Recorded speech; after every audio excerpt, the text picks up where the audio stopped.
예, 모두 수고하셨습니다. 주제 발표를 준비하는 동안 잠시 토론회 진행 순서를 안내해 드리겠습니다. 오늘 토론회는 주제 발표와 토론 및 질의응답 순서로 진행됩니다. 주제 발표는 역대 정부의 주택정책 평가 및 시사점에 대해 이창무 한양대 교수님께서 발표해 주시고, 이어서 지속 가능한 주택 공급 기반과 기반 구축 방안에 대해 김덕래 주택산업연구원 연구실장님께서 발표해 주시겠습니다. 두 분의 발표가 끝난 후 김경환 서강대 교수님을 자장으로 토론회 종합 토론이 바로 이어지겠습니다. 그럼 오늘 토론회 제1주제 역대 정부의 주택정책 평가 및 시사점을 이창무 한양대 교수님께서 발표해 주시겠습니다. 큰 박수 부탁드립니다.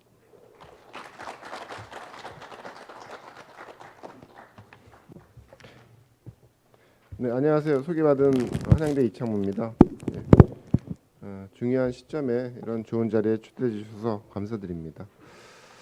네, 뭐 여러 가지 좀 고민스러운 부분들이 많은 시점이죠. 주택 시장 상황과 관련돼서 오늘도 뭐 벌어지는 일들을 보면 이런 시장에 관련된 정상의 방향을 정말 다음 정부에 그냥 무조건 넘기면 되는 거냐, 아니면 지금부터 시작을 해야 되는 거냐, 이런 뭐 논란들도 많은 시점이라서 저것 좀 생각해 볼 것들이 많은 것 같습니다. 제가 맡은 주제의 제목은 좀 거창하긴 한데 그 역대 정부라는 말은 너무 좀 크고요. 좀 큰 틀은 이 문재인 정부에서 경험했던 그런 주택 시장의 정책과 시장에서의 효과에 대한 부분을 주로 이제 노무현 정부 때 비슷한 경험들을 했기 때문에 거기에 기초해서 좀 평가하고 시사점을 얻어내는 그런 구도의 얘기입니다. 그래서 결론은 간단하죠. 덜어내는 겁니다. 덜어내는 거. 너무 과도한 그런 규제들을 담는 방향으로 지나치게 전투적으로 갔기 때문에 그런 부분들을 합리적인 그런 구도에서 덜어낼 수 있는 방향성이라는 게 사실은 앞으로 가야 될 그런 과거의 경험을 통한 시사점이라고 생각을 합니다. 그래서 제가 말씀드릴 내용은 뭐 간단하게 시장 분석에 대해서 좀 살펴볼 거고요.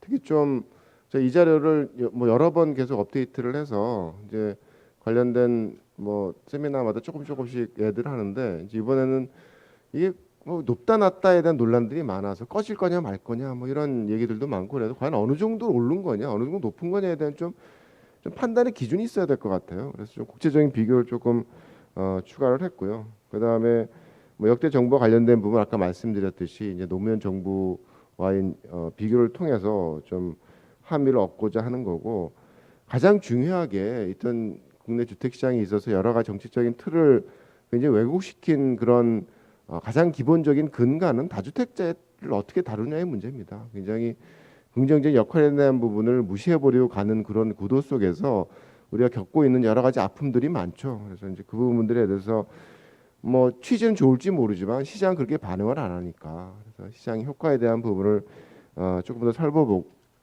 그 추가적인 부작용일 수도 있습니다. 전월세 시장에 대한 정책이라든가 그다음에 정비 사업에 관련된 부분들, 이런 것들을 좀 차례차례 좀 살펴보는 시간을 갖도록 하겠습니다. 이거는 이제 공동주택 실거래가 지수인데 아파트뿐만 아니라 뭐 다세대 연립을 다 포함한 실거래가 지수입니다. 제가 실거래가 지수를 통해서 시장을 보는 이유는 국내 시세 지수가 너무 손을 많이 타요. 이게 뭐 믿을 수가 없는 그런 상황으로 전개되는 지표들이 나와서 그게 한 이유고, 또 한 가지는 해외는 시세 조사가 이루어지지 않습니다. 실제 거래되는 가격을 가지고 지수를 만들어내는 구도이기 때문에 국제적인 비교를 하려고 그러면 실거래가 지수가 필요한 거죠. 그래서 국내에서 이제 뭐 많은 노력이 있었지만 아직까지도 전체 주택에 대한 실거래가 지수는 만들어지지 않고 공동주택 부분에 대한 지수만이 만들어지는데, 뭐 그나마 사실 전체 주택 재고의 뭐 80%, 서울 같은 경우는 90% 가까운 주택이 소유 단위로 봤을 때 이 공동주택이니까 전체적인 흐름을 크게 왜곡시키지는 않는다고 생각을 합니다. 그래서 앞에서 그림을 보시게 되면 많이 올랐죠. 많이 오르고 이 특히나 이제 문재인 정부 초기에 있어서 발생하는 특별한 현상은 서울만의 독주입니다. 경기도 지역엔 상대적으로 안정되는 구도임에도 불구하고 서울은 치고 올라가는 그런 상황이 발생을 했죠. 그리고 2000년 20년 19년 후반부터죠. 후반부터는 뭐 지역을 가리지 않고 전국적으로 상승세가 급등세가 발생하는 그런 구도입니다. 그 관련돼서 요즘 논란이 많은 양도세 완화와 관련된 부분에 굉장히 저한테는 굉장히 중요한 경험인데 이 문재인 정부 들어서 실거래가 지수가 하락했던 두 번의 기간이 있는데 그 9.13 대책 이후에 한 6개월 기간이고요. 그 다음에 2010년, 20년 1월부터 6월까지 양도세 중과를 완화하던 시기에 가격이 하락하는 경험을 했습니다. 짧지만. 예? 그래서 사실은 뭐랄까 잔금을 6월까지 치러야 되기 때문에 그 이전부터 이제 다시 뭐 금리 인하든 여러 가지 영향의 상승세가 크게 이제 급등하는 상황으로 변했지만 분명히 완화에 대한 그 다주택자에 대한 양도세 완화에 대한 부분 영향이 있다라고 판단이 듭니다. 자, 그리고 말씀드렸듯이 어느 정도 수준이냐, 뭐 정부에서 많이 인용하는 그런 OECD 국내에 있어서의 가격 상승에 대한 부분은 사실 말이 안 되는 숫자고요. 이거는 뭐 우리가 알고 있는 많은 문제점이 있는 숫자고, 앞에서 보여드렸던 공동주택 실거래가 지수로 보게 되면 전국이 한 OECD 평균 정도 최근 한 6년간 오르는 거고요. 수도권은 미국 정도의 수준입니다. 서울은 엄청 많이 올랐습니다. 그래서 이게 굉장히 지역별로 차별화된 그런 구도 속에서 가격 상승이 발생했는데 평균적으로 치면 정말 꼬꾸라질 정도의 가격 상승이라고 판단하기 좀 그렇죠. 그래서 이런 지역적인 수급의 문제가 지금 우리가 겪고 있는 여러 가지 문제점들의 근원이었다라는 생각을 해보게 되고요. 상승률의 문제가 아니라 과연 가격 수준이 어느 정도냐에 대한 부분은 뭐 나라마다 다 틀리니까 이 구매 가능 능력에 따라서 비교하기 위해서 여러분들이 많이 아시는 PIR을 가지고 이 비교를 해보면 사실은 PIR은 뭐 국가적인 전체나 혹은 도시의 일부만 가지고는 얘기가 안 됩니다. 수도권 그러니까 도시권 전체를 가지고 얘기할 때 사실은 합리적인 그런 의미를 지니게 되는데 쭉 장기적으로 실거래가 지수가 판단되는 그런 구도 속에서 물론 이제 그 공동주택에 대한 실거래가의 중위값의 가중치라는 한계는 있지만 이제 비교를 해보면 우리나라의 경우도 뭐 수도권이나 전국보다 서울시의 급등세가 이번 정부 들어 굉장히 급하게 발생을 했고요. 2021년에 보게 되면 거의 뭐 20에 가까운 수준까지 올라가는 상황이고 다른 대도시권과 비교를 해보면 뭐 그렇게 특별하게 많이 올랐다고만은 볼 수 없는 그런 정도의 수준입니다. 다만 중심도시에 해당되는 뉴욕도 뉴욕 대도시권이 있고 우리가 알고 있는 PIL의 대부분의 지표들은 뉴욕 대도시권에 해당되는 지표들입니다. 근데 뉴욕시에 800만이 사는 뉴욕시만 가지고 서울시와 비교를 해보면 뉴욕시는 상당히 높죠. 뉴욕 대도시권보다. 그럼에도 불구하고 서울시는 훨씬 더 많은 높은 상승을 보였다라는 게 이 서울시 주택시장이 갖고 있는 여러 가지 문제점들이 많다라는 것을 사실 좀 인지할 수 있는 그런 지표라고 생각이 듭니다. 좀 더 세부적으로 아파트만 가지고 이제 보게 되면 여러 가지 이제 누적 상승률로 봤을 때 거의 뭐 90% 넘어서는 100%에 가까운 상승률을 보이고 있고요. 그 안에서도 좀 드러나는 현상이 서울시가 다 같이 오르는 게 아니라 여러 가지 국가주택에 대한 다주택자에 대한 규제들이 강화되면서 사실은 강남권보다는 동북권의 상승률이 더 높았던 그런 경험을 하고 있고요. 이런 현상은 노무현 정부 때도 발생을 했습니다. 그래서 종부세가 강화되고 나서 평균적으로 많이 안 올랐지만 강남권은 안정적인 하락세로 접어들었는데 동북권은 뭐 거의 그 이후에 뭐 40% 이상 상승을 했으니까 이게 결국은 고가주택 뭐 평균적인 어떤 보유세 부담의 문제가 아니라 우리가 갖고 있는 문제는 보유세 부담이 굉장히 차별화되어 있다는 겁니다. 결국 그런 차별화된 보유세 부담이라는 결국 차고가 주택에 대한 풍선 효과를 만들어낼 수밖에 없는 거죠. 그래서 이제 그런 경험들을 노무현 정부 때도 했고 이번 정부에서 하고 있는 그런 상황이라고 생각을 합니다. 그래서 최근에 뭐 안정세에 대한 그런 논의들이 많이 진행되고 있는데 글쎄요 실거래가 지수를 봐서도 조금은 그런 기미를 보여요. 그래서 이게 뭐 단기적인 상황으로 끝날 건지 아니면 정말 장기적인 어떤 변화의 변곡점이 될지 이거는 좀 앞으로 좀 지켜봐야 되겠지만 하여튼 귀추가 주목되는 시점입니다 지금이.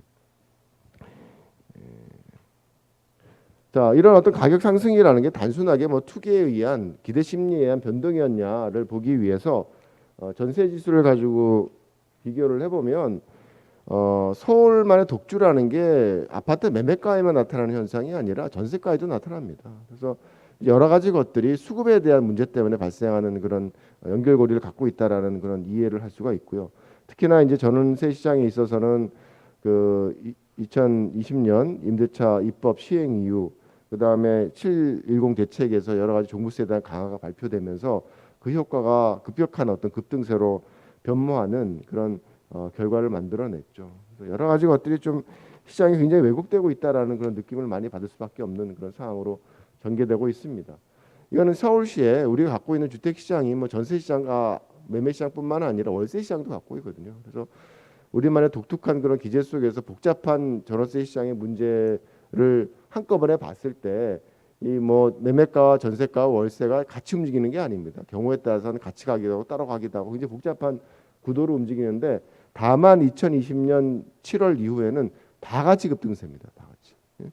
그래서 굉장히 독특한 그런 이제 시장 상황을 겪고 있다라고 생각이 들고요. 특히 월세 같은 경우에는 서울의 경우에 안정적인 그런 금리 인하가면 월세가 안정될 수밖에 없거든요. 근데 이 2020년 그 7월 이후에 이제 10% 이상의 급등세로 변모한 그런 상황이 발생하고 있다라는 거고 공급에 관련된 사항을 보게 되면 글쎄요 뭐 이번 정부가 어떻게 얘기하든 굉장히 공급이 줄었습니다. 이 공급이라는 어떤 이제 판단 기준을 뭐 인허가로 보느냐 준공으로 보느냐 착공으로 보느냐 틀리지만 어쨌든 정부의 노력의 결과로 나타나는 건 인허가니까 인허가로 보면 거의 뭐 수도권을 봤을 때 43만 호에서 26만 호로 줄어들었으니까 뭐 반타작하는 수준까지 사실은 감소하고 있는 거죠. 다만 최근에 서울의 인허가 물량을 보게 되면 제가 자료를 계속 업데이트하면서 보면서 서울이 안 드러났었는데 최근 한 두 달 동안 인허가 물량 굉장히 늘었어요. 그래서 이게 시장님이 바뀌고 나니까 이게 영향이 있구나 그런 생각을 좀 해봤습니다. 사실은. 그 다음에 이건 넘어가고요. 시간이 없으니까 뭐 입주 물량과 관련돼서는 이 최근 걱정되는 것처럼 이게 뭐 계속 업데이트가 되긴 하겠지만 한 5만 호에 가까웠던 서울시 아파트 입주 물량이 뭐 올해는 3만 호 수준으로 떨어지고 내년은 더 2만 호 수준으로 떨어져 굉장히 좀 여러 가지 좀뭐 그 시장 상황이 안 좋아질 수 있는 그런 여건이 조성되어 있다라고 생각을 합니다. 우리가 단기적으로 참 풀기 힘든 그런 문제이긴 하죠. 그래서 이런 공급에 관련된 부분, 가격 상승에 관련된 부분, 전세가 앙등에 관련된 부분들이 결국 수급의 문제라서 이 수도권에 있어서의 어떤 가구수 증가의 양상을 보게 되면 우리가 예상했던 것보다 훨씬 더 많이 늘었습니다. 그래서 그 통계청의 작년 추계를 보게 되면 한 15만 정도 늘 거라고 예상을 했는데 실제로는 뭐 20만, 아니 30만 가구가 늘었으니까 역주행입니다. 역주행 가구수의 증가는 인구와 다르게 가구수는 뭐 여러 가지 뭐 원인에 대한 부분을 따져봐야겠지만 이 수급에 관련된 부분으로만 얘기를 한다 그러면 결코 원활치 않은 그런 시장 상황이 발생했고 그 결과로 임대료와 가격의 상승이 발생했다라고 판단할 수 있는 상황이라고 생각이 듭니다. 뭐 문재인 정부의 전체적인 정책 변화 과정은 다들 뭐 많이 아시니까 넘어가고요. 많이 했습니다. 많이 여러 번 발표를 했고 가장 이제 관심이 되는 초점이 되는 다주택자와 관련된 정책적인 변화를 역대 정부별로 보게 되면 나름대로의 흐름이 있습니다. 이제 김대중 정부 때 시장에 대한 완화를 시작을 하면서 이 다주택자와 관련된 그 임대 사업자에 대한 기준을 완화해서 좀 활성화를 시작을 했죠. 그러다가 이제 뭐 가격이 오르고 막 이러니까 노무현 정부 때 이제 강화를 시작을 하는데 일단 임대 사업자 기준을 강화하고부터 항상 시작을 합니다. 그리고 양도세를 강화를 하고 그 다음에 없었던 종부세를 도입을 했죠. 그래서 유지를 하다가 이명박 정부로 들어서면서 그 금융위기를 겪고 이런 과정 속에서 종부세를 완화를 하고 그 다음에 박근혜 정부 들어서 양도세 중과를 폐지를 하는 그런 구도로 넘어갔습니다. 묻기보다는 푸는데 오랜 시간이 걸립니다. 사실 우리가 경험했던 게. 그다가 이제 문재인 정부 들었으니까 다시 묻기 시작하죠. 그렇죠? 그래서 임대사업자에 대한 부분 종부세를 강화를 하고 또 이번에는 또 임대차 3법까지 도입을 해서 굉장히 전월세 시장 또 다주택자든 여러 가지 3중 4중의 그런 규제들이 도입되는 그런 상황을 만들어냈습니다. 그래서 뭐 세부적인 내용은 넘어가고요. 과연 이런 다주택자 관련된 그런 정책적인 선택들이 효과를 냈느냐? 다주택자에 대한 규제를 한다는 것은 1주택자에 대한 자가율을 높이겠다는 게 가장 큰 목표거든요. 근데 참 아이러니하게도 다주택자에 대한 규제가 강해지면 자가율이 떨어집니다. 오히려 규제를 풀었을 때 올라갑니다. 그게 이제 김대중 정부가 가장 대표적인 그런 기간이었고요. 노무현 정부 때는 떨어지고 박근혜 정부 때도 여러 가지 규제 완화의 과정 속에서 자가율이 올라가는 그런 상황에서 발생을 했습니다. 이게 뭐 자료 자체가 좀 한계는 있지만 어쨌든 최근에 주거실태 조사 자료를 보더라도 가격은 올라가는데 자가율은 상승이 안 돼요. 오히려 하락하는 그런 상황들이 많이 발생을 합니다. 결국은 자가율과 관련된 부분은 뭐 다른 나라에서 많이 경험하고 있듯이 가격이 오를 때 신규 주택 생산이 늘어서 재고가 늘면서 다주택자도 임대사업자도 주택을 가져가고 무주택자 주택을 가져가면서 전체적인 그런 과정 속에서 자가율이 높아지는 게 일반적인 현상입니다. 근데 이제 그게 현실화되지 못했다는 거. 가격은 오르는데 자가율이 떨어졌다는 건 굉장히 큰 시장 정책적인 선택에 있어서 부작용의 어떤 단면이죠, 한 단면. 그래서 좀 그런 문제에 대해서 좀 심각하게 좀 고민을 해야 되는 상황이 되는 거고. 그래서 제가 그럼 이 다주택자에 대한 규제가 정말 투기적인 그런 성향으로서 우리가 인정하고 갈 수 있느냐에 대해서 좀 항상 고민을 갖고 있었고 최근에 이제 뭐 자료를 가지고서 1주택자 자가 가구와 전월세 주택에 있어서 보유 기간에 대한 분석을 했어요. 결론은 다주택자의 임대사업자의 주택에 대한 전월세 주택의 보유 기간이 1주택자의 주택 보유 기간 자가주택보다 길다는 겁니다. 자가주택의 보유 기간이 전월세 주택의 반이에요. 반밖에 안 돼요. 그래서 뭐 여러분들이 주위에서 이렇게 돌아보면 알 수 있듯이 1주택자가 되면 여러 가지 양도소득세에 대한 면제도 받고 굉장히 관련된 자본 차익에 대한 부분을 쉽게 챙길 수 있는 구조를 인정을 해줍니다. 그러니까 그런 구도 속에서 결국은 이 1주택자의 단기 매매와 관련된 그런 어떻게 보면 훨씬 더 투기적인 행태를 강하게 보이는 그런 분들이 있죠. 다는 아니지만. 그래서 이 다주택자에 대한 시장에서의 역할을 단순하게 투기자로서 밀어붙일 수 있는 그런 상황은 합리적이지 않은 그런 상황이라는 판단이 듭니다. 예? 좀 복잡한 뭐 분석이긴 하지만 결론만 말씀드리면 그렇습니다. 그다음에 뭐 여러 가지 이제 부작용들이 많이 발생을 하는데 이게 이제 시장에 굉장히 왜곡 현상을 발생을 시킵니다. 결국은 고가 주택에 대한 규제가 들어가면 차고가로 수요가 몰리기 때문에 이 대형 주택보다는 소형 주택의 가격이 올라가고 고가 주택보다는 저가 주택의 가격이 올라가는 그런 풍선 효과들이 계속 발생하는 거죠. 그래서 강남은 덜 올라가는데 동북권 도노강은 더 많이 오르는 그런 상황 속에서 이제 발생하는 계속적인 풍선 효과의 문제가 발생하고 있고요. 그다음에 앞에서 말씀드렸던 그런 종부세 강화에 따른 임대료 전가의 문제가 월세로 보면 명확하게 나타납니다.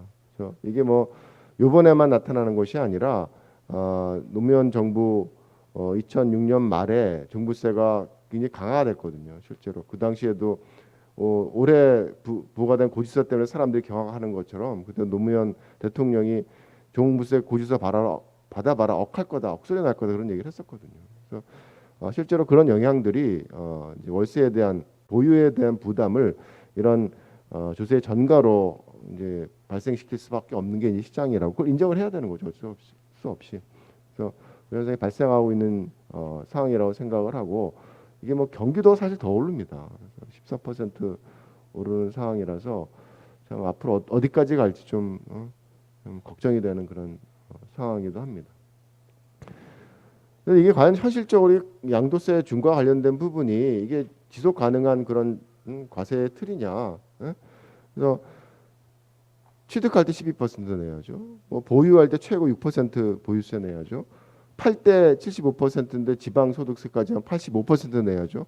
나머지 17.5% 가지고 사실 수익을 챙겨야 되는 건데 우리나라의 전세 제도는 월세를 포기하는 대신에 자기의 투자에 대한 대가를 자본 차익으로 챙기는 구조예요. 그래서 양도소득세를 그렇게 매기게 되면 실제로 임대 사업이 불가능해집니다. 그래서 제가 이제 가장 뭐 전형적인 그런 구도의 10년 임대를 전세로 하는 사람들을 대상으로 해서 뭐 취득세와 한 2% 정도의 이제 보유 비용에 대한 부분을 고려를 해서 이제 계산을 해보면 가격이 오르면 그만큼 또 이제 보유세도 올라가니까 가장 중심적으로 봤을 때 그냥 비용 충당하는 정도를 고려했을 때 어느 정도 가격이 올라야 되느냐? 한 4배 가까이 올라야 돼요. 4배 가까이. 한 2% 정도의 수익률을 보장을 해주려고 그러면 7배가 올라야 됩니다. 전혀 지속 가능한 틀이 아니에요. 그러니까 지금 정부에서 이 틀을 가지고서 믿고서 팔아라고 얘기하는 거는 굉장히 언어 도단의 그런 요구입니다. 지속 가능할 수가 없어요. 언젠가는 바꿔야 됩니다.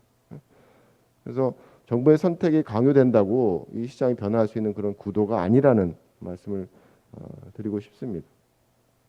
그다음 전월세 정책과 관련돼서 뭐 여러 가지 것들이 있지만 이번 정부에서 이제 가장 크게 도입한 거는 그동안 도입하지 못했던 임대차 입법, 전월세 상한제 계약갱신 시행권을 도입했다는 거죠. 그로 인해서 여러 가지 발생하는 전월세 시장의 문제점들이 심각하게 경험되고 있는 상황입니다. 근데 우리나라가 뭐 해외 월세 위주의 임대료 규제보다 훨씬 더 복잡한 문제점을 발생시킬 수 있는 게 굉장히 복잡한 전월세 시스템이죠. 이게 뭐 전세도 있고 월세를 받는 곳도 있고 전세와 월세 중간에 보증부 월세도 있고 그래서 그 효과를 판단하기 참 쉽지 않은 상황에서 굉장히 용감하게 전월세 상한제를 도입을 했습니다. 뭐 그 결과는 아무 문제 없다라고 얘기를 했지만 지나고 나서 굉장히 심각한 문제점을 발생시키고 있는 그런 상황인 거죠. 그 당시에도 사실은 월세 전환이 과속화되고 전세 앙등에 대한 우려들이 이제 많았었는데 한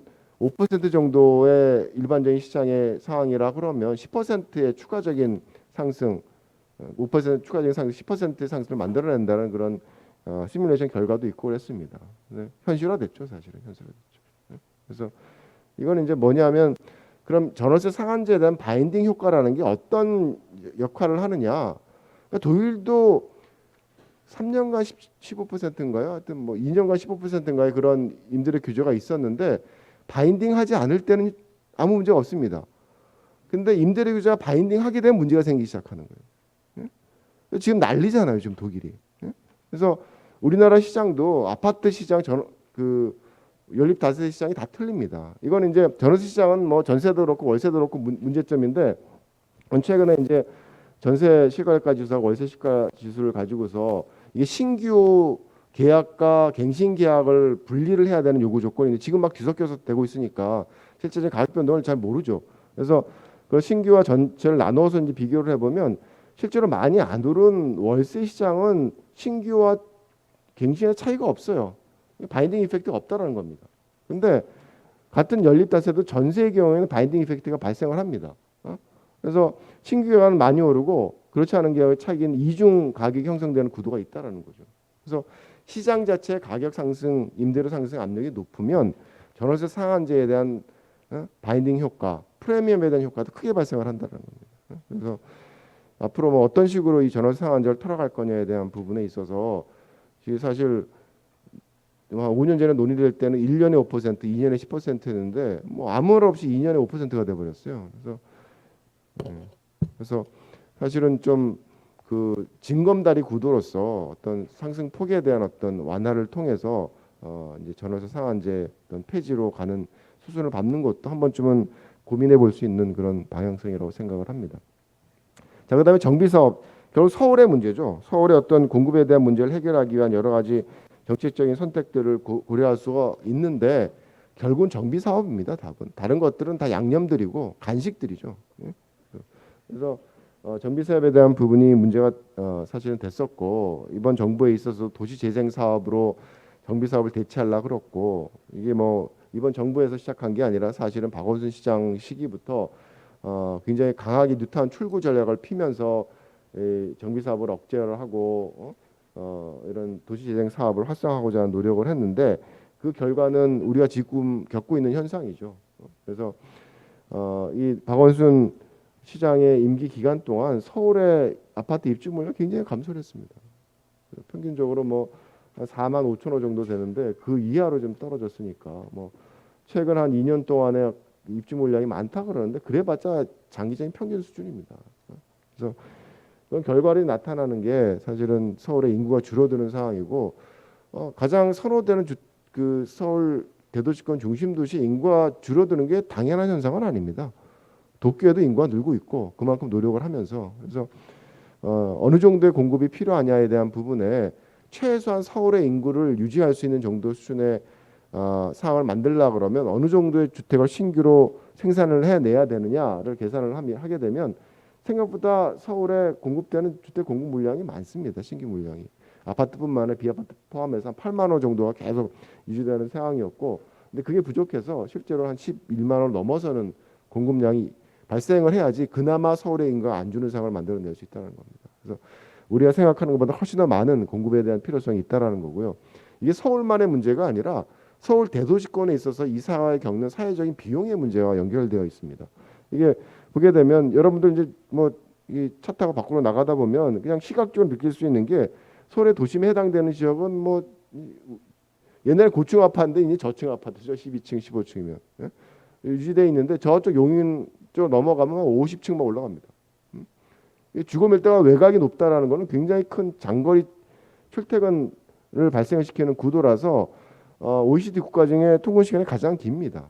이게 뭐 시간의 문제가 아니라 실제로 이런 정비 사업을 출구 전략을 통해서 서울에 지어질 한 26만 호가 사라졌다고 이제 계산을 하는데 이 물량이 지어졌다라면 상대적으로 이 정도의 물량이 서울 외곽의 택지 개발을 통해서 지어지지 않았겠죠. 대신 채워지는 그런 상대적인 관계를 지녀서 그런 입지에 대한 위치가 외곽으로 밀려났기 때문에 생기는 사회적인 비용을 계산을 하면 결국 이제 낭비적인 통근이 증가한 사회적인 비용입니다.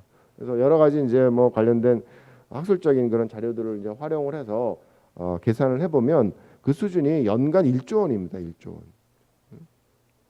원. 무시 못할 물량이에요. 그걸 뭐 누가 1억 더 가져가네 덜 가져내 가지고 싸울 수 있는 사항이 아니라는 겁니다. 이런 어떤 토지 이용에 대한 어떤 왜곡 현상은 굉장히 장기간 그 사회가 부담해야 되는 그런 비용들이거든요.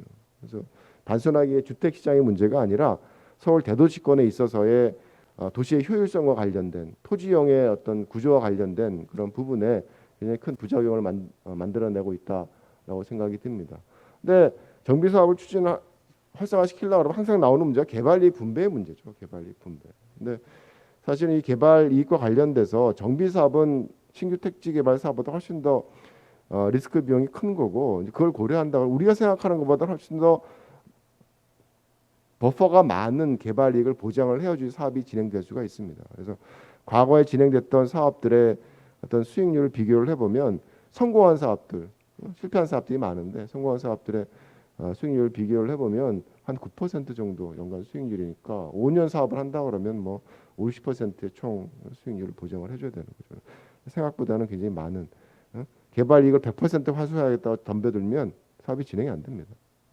그래서 뭔가 합리적인 어떤 균형점을 찾아야 되는 상황이 될 수 있는 거고 뭐 그나마 이제 뭐 칭찬하고자 하는 얘기는 아니고 어쨌든 뭐 오세훈 시장이 들어서고 나서 여러 가지 이제 공과 관련된 부분이 제도적인 한계는 있지만 결국 사람들의 그런 문제이기 때문에 뭐 도시계획위원회라든가 뭐 이런 구도를 통해서 상대적으로 이제 빠른 그런 공급을 만들어낼 수 있는 사항들이 전개될 거라고 생각을 합니다. 자, 뭐 짧은 시간에 뭐 그 간단히 말씀드리면 막 여기저기 뛰어넘었는데 어쨌든 뭐 결론에 대한 부분도 보신 것처럼 이 주택 시장에 있어서의 어떤 지역 간 양극화가 굉장히 심각한 구도로 발생하고 있고요. 결국은 그런 구도 속에서 똘똘한 한 채에 대한 어떤 선호가 굉장히 강화되는 구도가 발생을 했고 그런 구도 속에 이제 풍선 효과가 전체적인 시장의 어떤 왜곡을 발생시키는 상황이었죠. 이런 구도 속에 이제 다주택자의 징벌적인 과세라든가 임대차 3법이 결합돼서 이게 매매 시장에만 문제가 국한된 게 아니라 결국 전월세 시장의 어떤 문제가 더 전이되고 악화되는 그런 상황이 발생을 했다라는 겁니다. 핵심은 서울입니다. 서울시 어떤 공급의 문제를 어떻게 풀어가느냐가 그 문제의 시작이 서울에 시작했던 것처럼 해법도 거기서 찾아야 된다라는 거고 재건축 재개발 관련된 아파트 공급 확대라는 게 어떤 식으로든 달성이 돼야겠죠. 그다음에 노무현 정부에서 경험했던 여러 가지 풍선 효과에 대한 부분들을 해결할 수 있는 방법은 되돌아가는 겁니다. 걷어내는 거. 뭐 하나하나 다 뭐 말씀드리지는 않겠지만 많은 논의들이 있었던 사항들이기 때문에 단순하게 지적만 하고 이제 넘어갔으면 좋겠고요. 재건축과 관련돼서 정말 이건 안 했으면 좋겠다는 거는 안전진단입니다. 그냥 생각해 보면 말이 안 되는 거예요. 예? 이게 안전하지 않아도 재건축하는 게 아니거든요. 굉장히 좀 그 정비사업의 활성화를 막고 있는 강한 그런 역할을 하고 있어서 좀 덜어내야 되겠다는 거고, 이게 단편적인 뭐 사업 하나하나 가지고 접근하기보다는 아까도 보여드렸던 것처럼 이게 서울시 주택시장의 문제가 서울시만의 문제가 아니라 서울 대도시권의 전체 도시 효율성과 앞으로의 어떤 성장 가능성과 연결된 부분입니다. 그래서 이 관련된 어떤 선택들도 용도 지역 조정의 어떤 전반적인 재편이라는 큰 그림에서 이런 정비 사업의 활성화가 이루어질 수 있도록 좀 큰 그림에서 접근했으면 좋겠다는 게 제 생각입니다. 예, 이상입니다.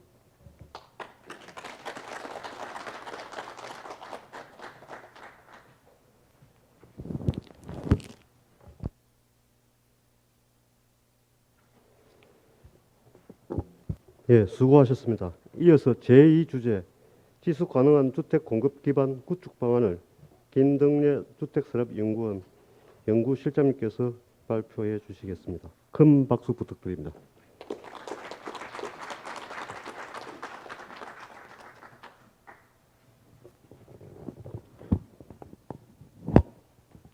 안녕하세요. 주택산업연구원의 김도래라고 합니다. 1주제에서 이창무 교수님께서 서울이 문제다, 그리고 수급에 문제가 있는 것 같다라고 이제 이야기를 해주셨습니다. 저는 두 번째 주제로 지속 가능한 주택 공급 기반 구축 방안이라는 주제로 정리를 했습니다. 이 제목을 가지고 정리를 하면서 어디서부터 어떻게 시작을 해야 될까 굉장히 고민을 많이 했습니다. 기본에 충실하자라는 생각에서 우리나라에서 생산하고 있는 많은 통계들을 좀 맞춰보고 숫자적으로 무엇이 문제일 수 있는지에 대한 그런 노력들을 좀 해보았습니다. 과정을 거치면서 아직도 우리가 굉장히 많은 통계를 생산하고 있지만 숫자가 이렇게 맞지 않아서 우리가 제대로 된 시장을 진단하고 우리가 필요한 수급을 정리할 수 있을까라는 의구심에 봉착하게 됐습니다. 크게 지금 코로나를 겪으면서 많은 세계적으로 어렵습니다. 세계는 지금 뭘 하고 있는지를 살펴봤고, 우리가 주택 공급 확대를 하고 있는데 이 주택 공급 확대 정책이 어떻게 되고 있고 제도가 어떻게 달라지고 있는지, 그리고 이창호 교수님께서도 말씀해 주셨습니다. 우리나라 주택 시장은 너무나 복잡합니다. 외국 OECD와 비교할 수 없다라고 생각을 합니다. 우리나라 주택 시장 구조에 있어서의 주택 공급 시스템이 어떠한 특징들을 있는지를 좀 살펴보고, 마지막으로 새 정부에서는 우리 주택 공급 기반을 갖추기 위해서 같이 고민을 했으면 좋겠는 화두를 조금 모아봤습니다. 그래서 많이 부족하지만 네 번째 것에 조금 중점을 두고 말씀을 드리고자 합니다. 세계적으로 집값 급등에 대한 몸살을 앓고 있습니다. 세계가 선택한 결과는 이 집값 급등의 완화를 위해서 주택 공급 확대 정책으로 전환하고 있습니다. 미국은 대도시의 주택 가격 급등의 문제를 주택 공급 부족으로 진단을 했습니다. 그리고 도심 내에 부담 가능한 주택을 공급하기 위해 적극적으로 노력을 하고 있습니다. 또한 영국도 주택 공급의 문제가 결국 도시의 문제로 확장이 된다는 하에 중견기업들을 육성을 하면서 도심 내 소규모 주택들을 공급하기 위해서 매우 노력을 하고 있는 것을 확인할 수 있습니다. 이런 와중에 각국마다 처하고 있는 수단들은 상이했습니다. 미국은 세제와 금융을, 그리고 영국에서는 신속한 행정 지원과 중견기업의 적극적인 육성을 통해서, 일본은 보조금 제도를 통해서 각국에 맞는 공급 정책들을 추진하고 있었습니다. 여기서 특이할 것들은 영국 같은 경우에는 런던에서의 도심 문제들을 해결하기 위해서 대기업 중심이 아닌 중견기업들을 좀 더 적극적으로 육성 발굴하기 위한 새로운 정책 프로그램들을 도전적으로 실험하고 있습니다. 우리가 주목해야 할 대목이라고 생각을 합니다. 많은 규제들도 달라지고 있습니다. 우리는 주차장에 굉장히 중요하다라고 얘기를 하고 있지만 외국에서는 도심 내 주택을 공급하기 위해서 주차장 기준을 대중교통이 원활한 곳에서는 포기하고 있습니다. 선택과 집중에 있었고 우리가 포기해야 될 것들을 선별해내야 되는 작업들도 필요하다라고 보여집니다. 영국에서는 대기업들은 할 수 있지만 중견기업들이 할 수 없는 것들을 하기 위해서 많은 행정 재정적 정보의 지원들도 하고 있었습니다.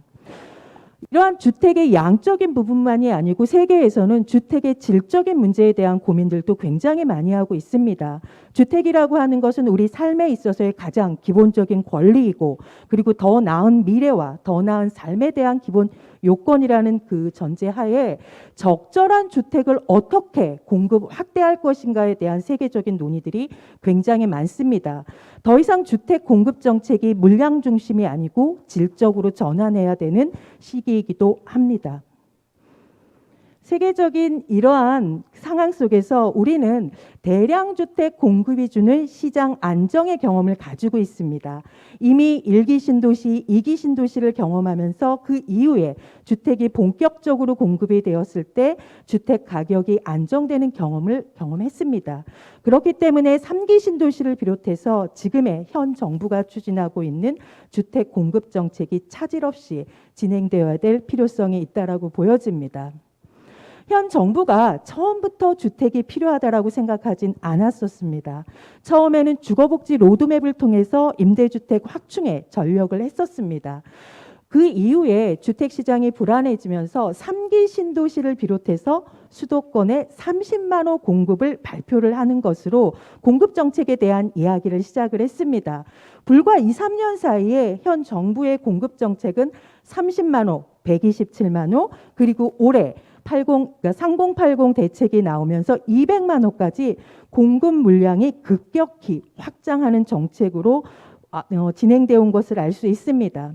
앞에 일주제 이창무 교수님께서도 서울이 문제라고 이야기하셨는데 중앙에서 이렇게 공급 확대 정책을 추진하는 그동안에 서울에서는 공공주택 확충에 대한 노력을 정말 많이 해왔습니다. 이러한 중앙정부와 서울시 정부에 있어서의 그 불협화음이 결국 지금의 서울시의 문제를 야기시켜 왔다라고 생각을 합니다. 올해 들어서 서울시는 신통계획이라고 해서 새로운 민간 주도의 좀 더 빠른 주택을 공급할 수 있는 전략으로의 전환을 본격적으로 하고 있기는 하지만 굉장히 많은 어려움이 있는 것 또한 사실입니다. 이러한 현 정부의 주택 공급 정책은 굉장히 많은 개발 수단들을 만들어냈습니다. 그와 관련된 법들도 엄청나게 많이 바꾸어냈습니다. 지금은 공급주택의 브랜드화 시대인 것 같습니다. 너무나 많은 이름의 똑같은 주택들이 많습니다. 이미 주택법과 공공주택특별법에는 다양한 주택의 종류가 많음에도 불구하고 지금 굉장히 많은 주택의 종류들이 등장을 하면서 이 주택의 자격을 부여받을 수 있는 입주 대상자의 자격들이 다 제각각입니다.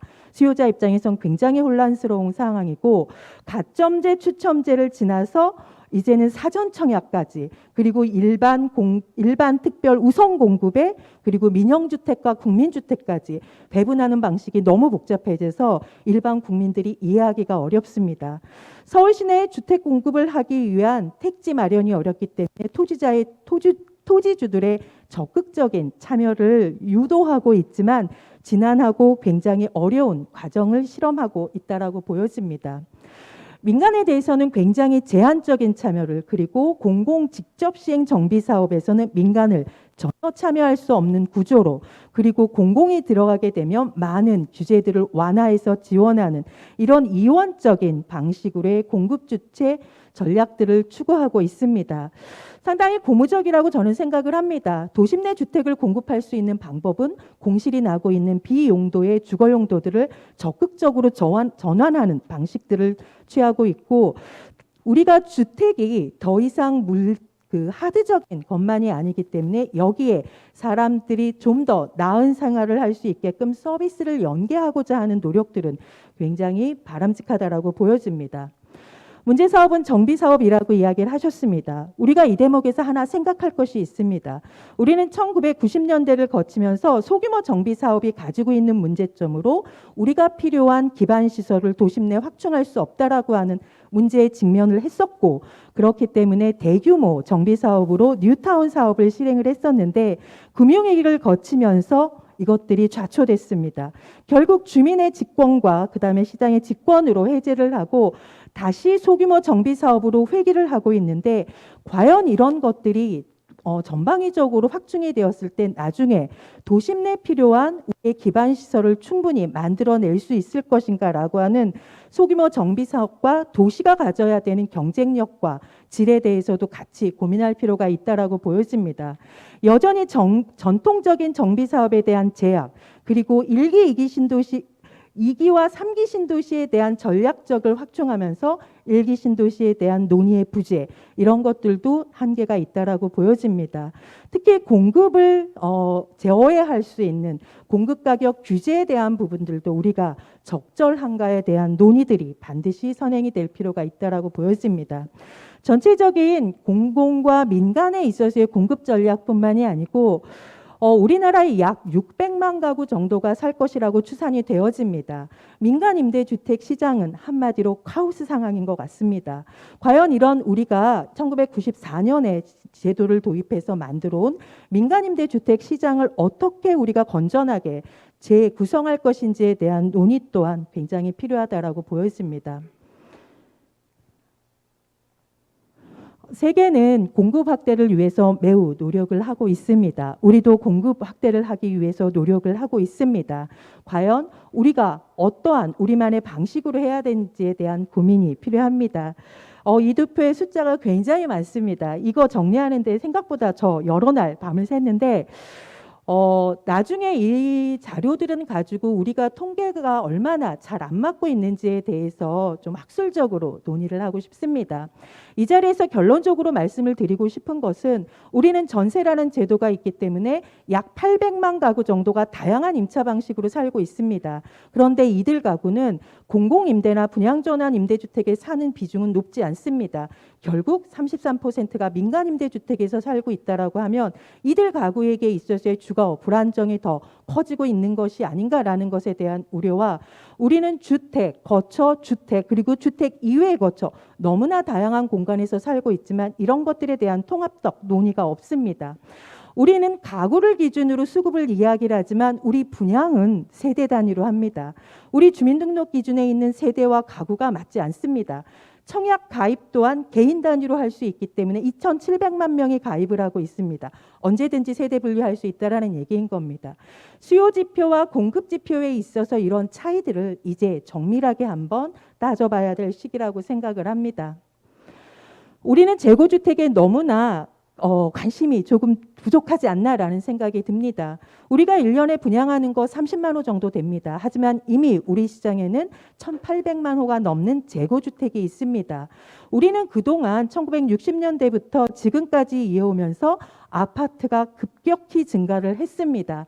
1970년대 기준으로 300배가 넘게 아파트의 재고가 증가했고 비아파트는 상대적으로 줄어들고 있습니다. 크게 많지는 않지만 주택위의 거처, 오피스텔 또한 크게 증가하고 있습니다.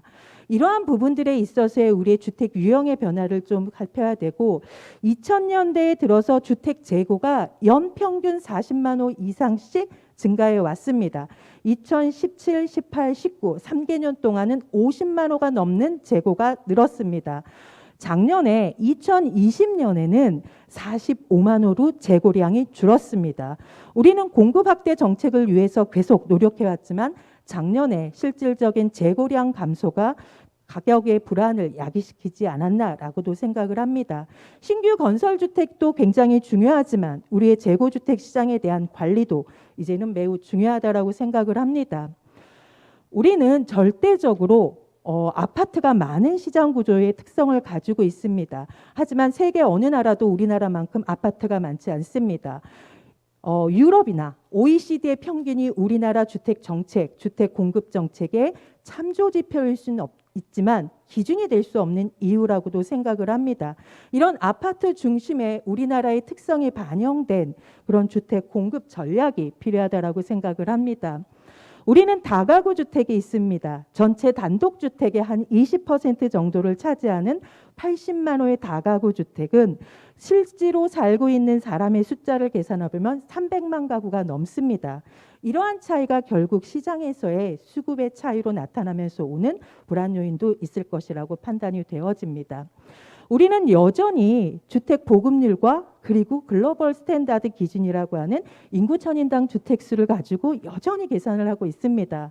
하지만 우리나라에서조차도 이 주택 보급률과 인구 천인당 주택수는 편차가 너무 심합니다. 전국 평균을 상회하는 도지역은 그러면 지방의 도지역들은 충분하다라고 이야기를 하면 집값의 불안성이 있으면 안 된다라고 판단을 하지만 여전히 지방도 주택 가격으로 몸살을 앓고 있습니다.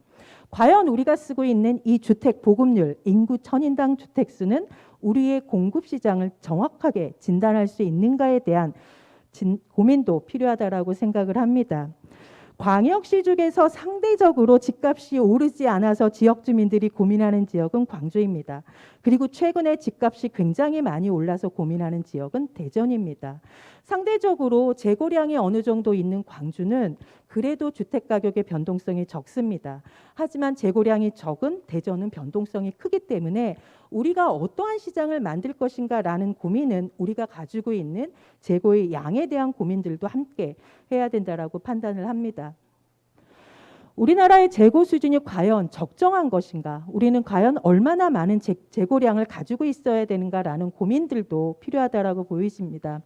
OECD의 평균 정부 정책에 많이 쓰이고 있지만 이 부분을 가지고 기준으로 보면 전국 OECD의 평균은 462호라고 하는 재고량을 가지고 있습니다. 우리나라는 411호입니다. 이 차이를 환산해 보면 적어도 우리가 OECD 평균만은 재고량을 확충해 보겠어라고 이야기를 하면 지금 이 순간 262만 호의 주택이 더 필요하다라는 계산이 나옵니다. 과연 우리는 재고를 어느 정도 가지고 있어야 주택 가격의 변동성을 낮출 수 있을 것인가에 대한 고민도 필요합니다. 이런 462만 호의 주택을 공급했다라고 했을 때 수도권에서만도 200만 호가 필요합니다. 그렇다라고 하면 이거는 모두 사람들이 원하는 양질의 주택이다라는 전제입니다. 우리는 이미 300만 호가 넘는 노후주택이 있고 151만 호의 빈집이 있습니다.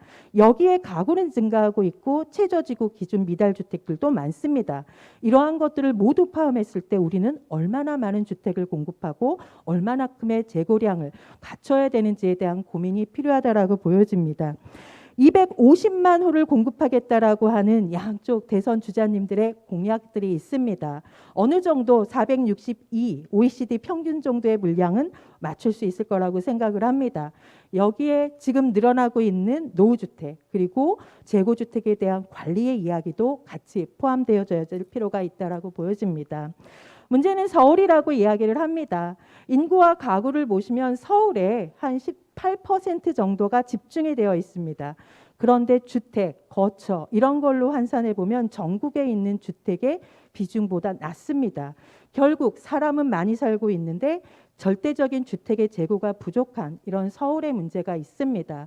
서울에 살고 있는 사람들은 정상적인 주택 이외에도 판잣집, 비닐하우스 이런 곳에서도 많이 삽니다. 그리고 빈집도 있고 빈집 중에는 아파트도 있습니다. 집은 새로 지어지기도 하지만 매번 어느 정도는 사라지기도 합니다. 이러한 것들을 고민한 주택 공급 정책에 대한 노력이 필요하다라고 보여집니다. 문제가 많은 서울, 주택이 부족하다라고 하는 서울은 가장 규제가 많습니다. 1989년 원가 연동제 시절 이후에 규제가 완화되어졌다라고도 이야기를 하지만 실질적으로 서울에 규제가 없었던 적은 거의 없다라고 이야기를 드릴 수 있습니다. 이러한 정책의 누적의 결과 붉은색 그래프에서 보시는 것처럼 입주 물량은 계속 줄어들고 오는 것이고 가격은 계속 언제든지 우상향할 수 있는 이런 압력 요인으로 작동이 되어져 왔습니다. 서울시는 분양가 상한제만 우리가 얘기하는데 정책 기조 자체가 규제를 강화하던 시절들도 있습니다. 2000년대 초반 그리고 15년, 16년을 제외하고 서울시는 규제가 없었던 적이 없었습니다. 규제가 없었던 지역은 연평균 한 4만에서 5만 호 정도의 물량이 공급이 되었지만 최근에 규제가 있었던 지역을 보시면 그 절반 수준으로 떨어지고 있습니다.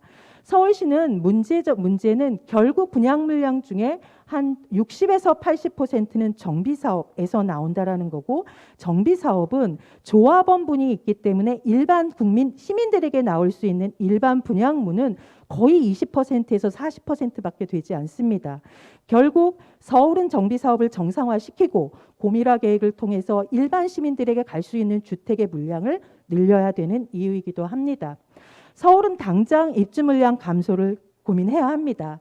이렇게 지역적으로 입주 물량과 분양 물량의 감소를 단기적으로 고민해야 되는 지역들이 있습니다. 지역별로 공급 정책과 주택 정책이 달라야 하는 이유이기도 합니다. 지금까지 있었던 걸 좀 종합적으로 말씀을 드리면, 우리가 너무나 제도 중심으로 너무나 많은 변경들, 제도 변경을 해서 복잡하고, 그리고 공급은 시차라는 것과 생애주기, 택지부터 시작한다라고 하는 이러한 시스템들에 대한 것들을 조금 간과하지 않았나라는 생각을 하게 됩니다. 주택은 건설 공급하는 것도 중요하지만 누구에게 공정하게 배분하는가도 중요하다라고 생각을 합니다. 이러한 부분들에 있어서 더 이상 양의 문제가 아니고 대상, 품질, 입지, 값, 물량, 시기, 그리고 재원과 공급 주체, 기술, 건설 기술에 대한 모든 것들이 종합적으로 만들어질 수 있는 정책을 마련할 필요가 있다라고 생각을 합니다. 우리 서울 공간 안에는 이렇게 좋은 집과 밑에서 보시는 것처럼 열악한 주거 환경을 가진 공간이 공존합니다. 우리 시대의 당면 숙제입니다.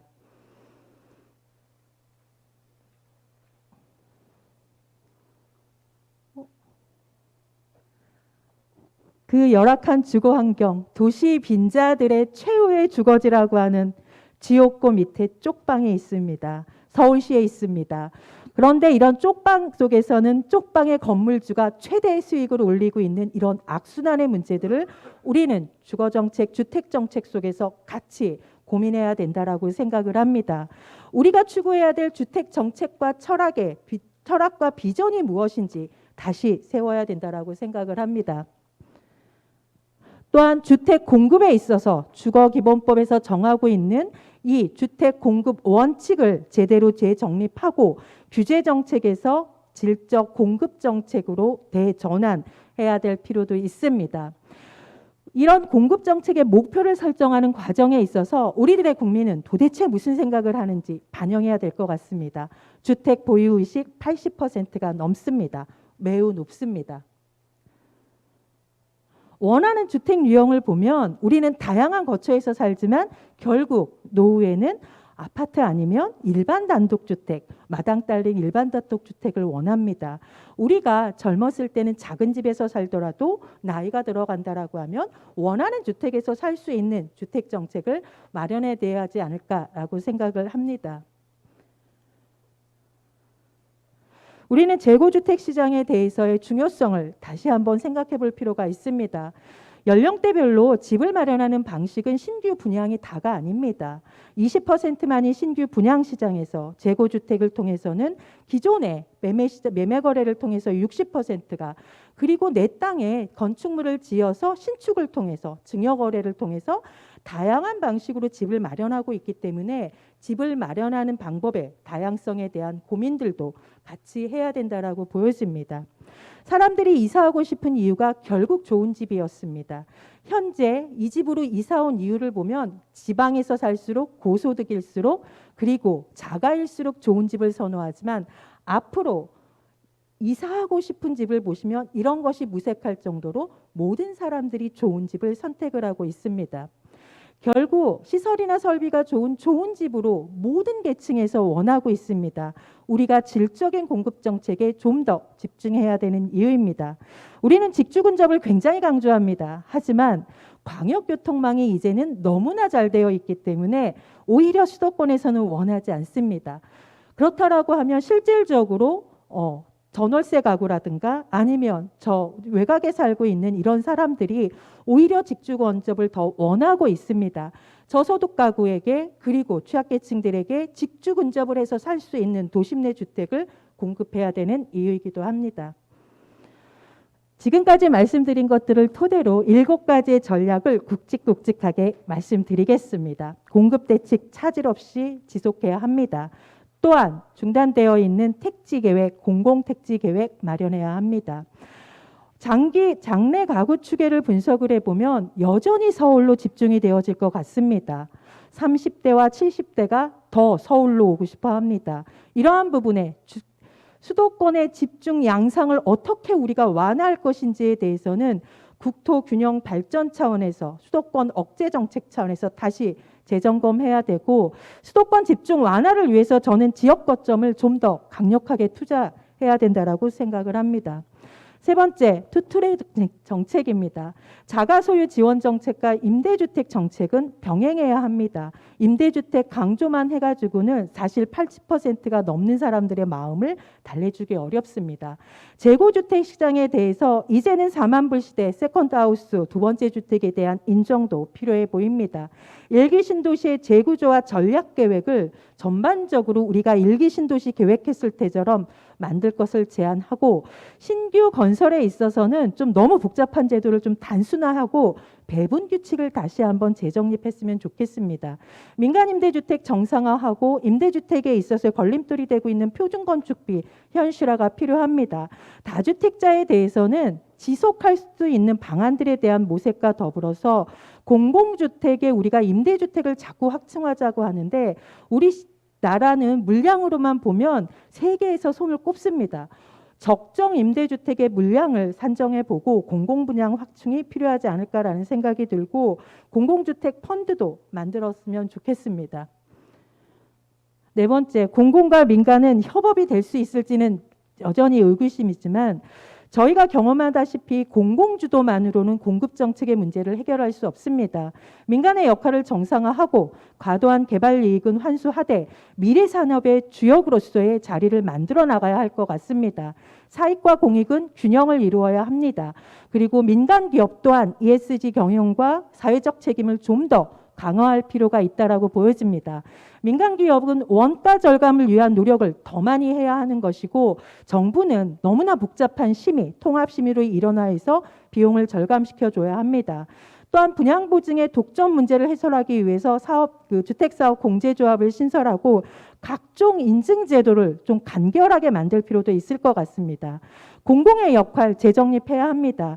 지금까지 우리나라는 인허가의 5%에서 10% 정도를 공공이 담당해 왔다라면, 공공이 어느 정도를 할 수 있는가에 대한 적정 물량의 산정이 필요하고, 그 이외에는 민간에서 시장에서 할 수 있는 역할들을 만들어내는 게 필요합니다.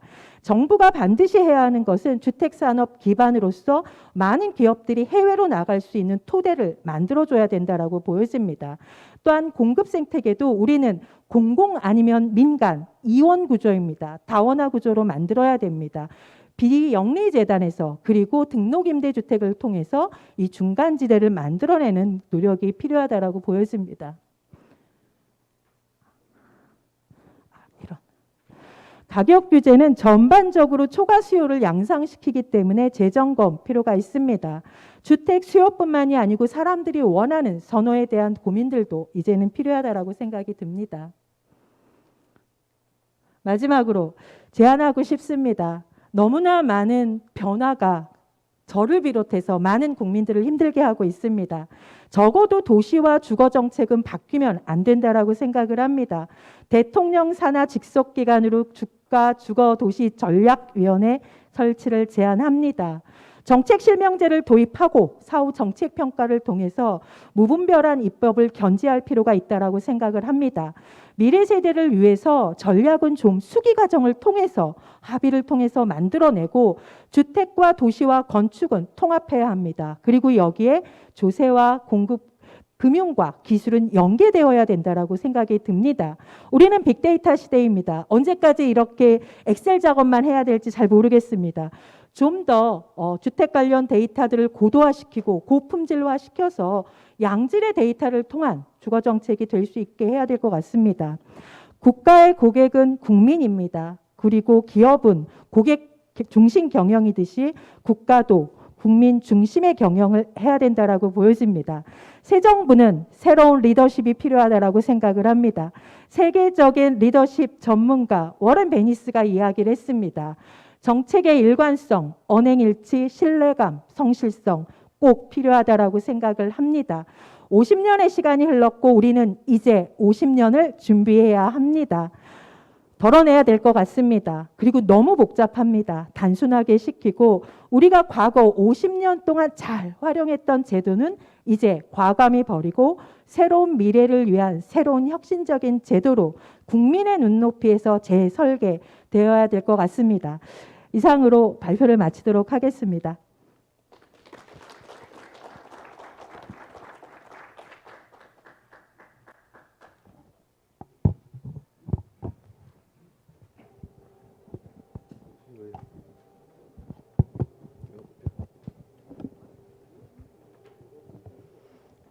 예, 수고하셨습니다. 다음 순서인 종합 토론 진행을 위해 단상을 정리하도록 하겠습니다. 모두 자리에 계신 채로 잠시만 기다려 주시기 바랍니다. 그리고 토론자분들께서는 단상이 정리되는 대로 바로 자리해 주시면 감사하겠습니다.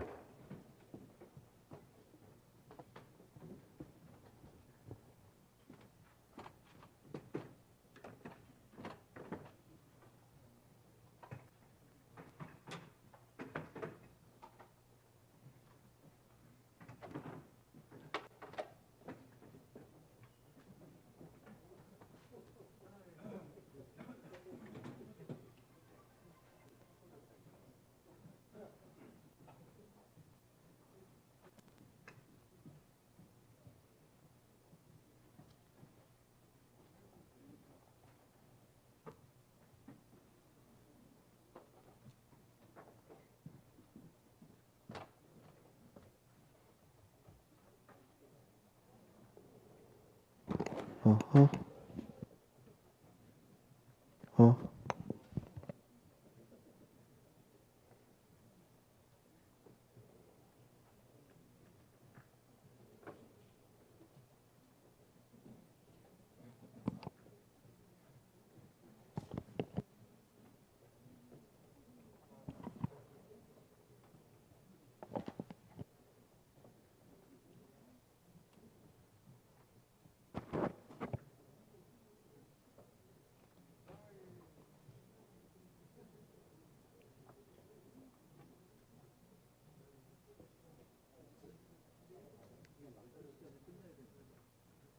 예, 한 10분 정도 오버됐다 괜찮습니다. 예, 단상이 정리되었습니다. 단상으로 자리 이동해 주시면 감사하겠습니다.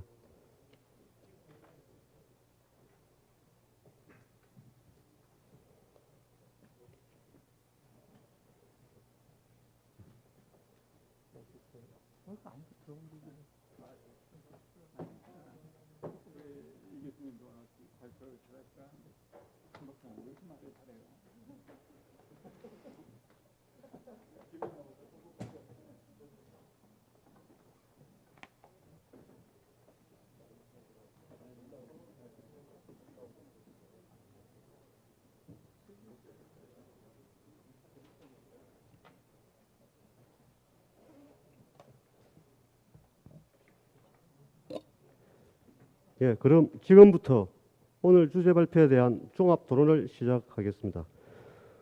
오늘 토론 진행은 김경환 서강대학교 교수님께서 맡아주시겠습니다. 지금부터 마이크를 좌장이신 김경환 교수님께 넘기겠습니다. 네, 안녕하십니까. 사회를 맡게 된 김경환입니다. 여러분 들으셨겠지만 아주 근래 보기 드문 좋은 발표 두 개를 들었습니다. 그래서 또 시간도 많지 않고 그래서 제가 감히 요약을 하지는 않겠고요. 하여튼 이창무 교수님은 이제 좀 더 큰 그림에서 그렇지만 또 내용은 굉장히 상세한 데이터를 가지고 문제 제기를 해주셨고 이어서 김동래 박사님은 이제 공급에 대한 구체적인 문제 진단과 또 새로운 방향을 구체적으로 제시해 주셨습니다. 그래서 어느 때보다 토론하시는 분들이 토론할 내용이 많을 것 같습니다. 근데 안타깝게도 시간이 벌써 11시 20분이 넘었기 때문에 늦어도 12시 10분까지는 마무리할 수 있도록 진행을 하겠습니다. 그래서 토론자들께서는 7분 이내로 일단 토론해 주시고 혹시 시간이 뭐 남으면 뭐 추가 발언 기회를 드리겠지만 일단 7분 내에서 발언을 해 주시기 부탁드리겠습니다. 뭐 순서는 뭐 여러 가지 방법이 있겠지만 그래도 여기에 있는 순서대로 하고 어차피 주최 측 이제 서명교 부회장께서 마지막에 토론하시는 게 좋겠습니다. 그러면 손재영 교수님, 임재만 교수님, 지규현 교수님 순으로 토론을 진행하겠습니다. 손 교수님. 예, 공부대학교 손재영입니다. 오늘 그 발표 잘 들었고요. 정말 훌륭한 발표고 또 뭐 자료의 질도 뭐 보기 힘들 정도의 좋은 자료라서 이 두 분 발표자님께 감사를 드리면서 대부분의 내용들에 대해서는 저도 공감을 하고 있습니다만은 그 보완적인 의미에서 몇 개 코멘트를 드리고자 합니다. 두 분 발표자와 마찬가지로 이번 정부의 부동산 정책이 아주 처절하게 실패를 했고 그 이제 폐허 위에서 어떻게 새로운 정책을 만드느냐라는 것이 이제 고민인데 이 정책을 무너뜨리기는 쉽지만 이거를 다시 주워 담기는 참 어렵다라는 게 우리의 경험이지요. 예를 들면 노무현 정부에서 만들었던 종합부동산세를 이명박 정부에서 심지어는 위헌 판결을 받았는데도 불구하고 그 제도를 없애지 못했지 않았습니까? 그러니까 차기 정부가 사실은 이번 정부가 하여튼 만들어놓은 여러 가지 무리한 정책들을 주워서 담는 것만 해도 벅차겠다라는 생각이 드는데 여하튼 그 파편들을 좀 치우고 사상자들을 좀 치료한 다음에 그리고서라도 해야 될 뭐 큰 일들은 뭔가 좀 생각을 해보면 첫 번째로는 그 공급 확대에 지금 너무 또 꽂혀 있어가지고 이 도시의 어떤 외관이랄까 기능이 망가질지 모르겠다라는 이제 걱정이 있습니다.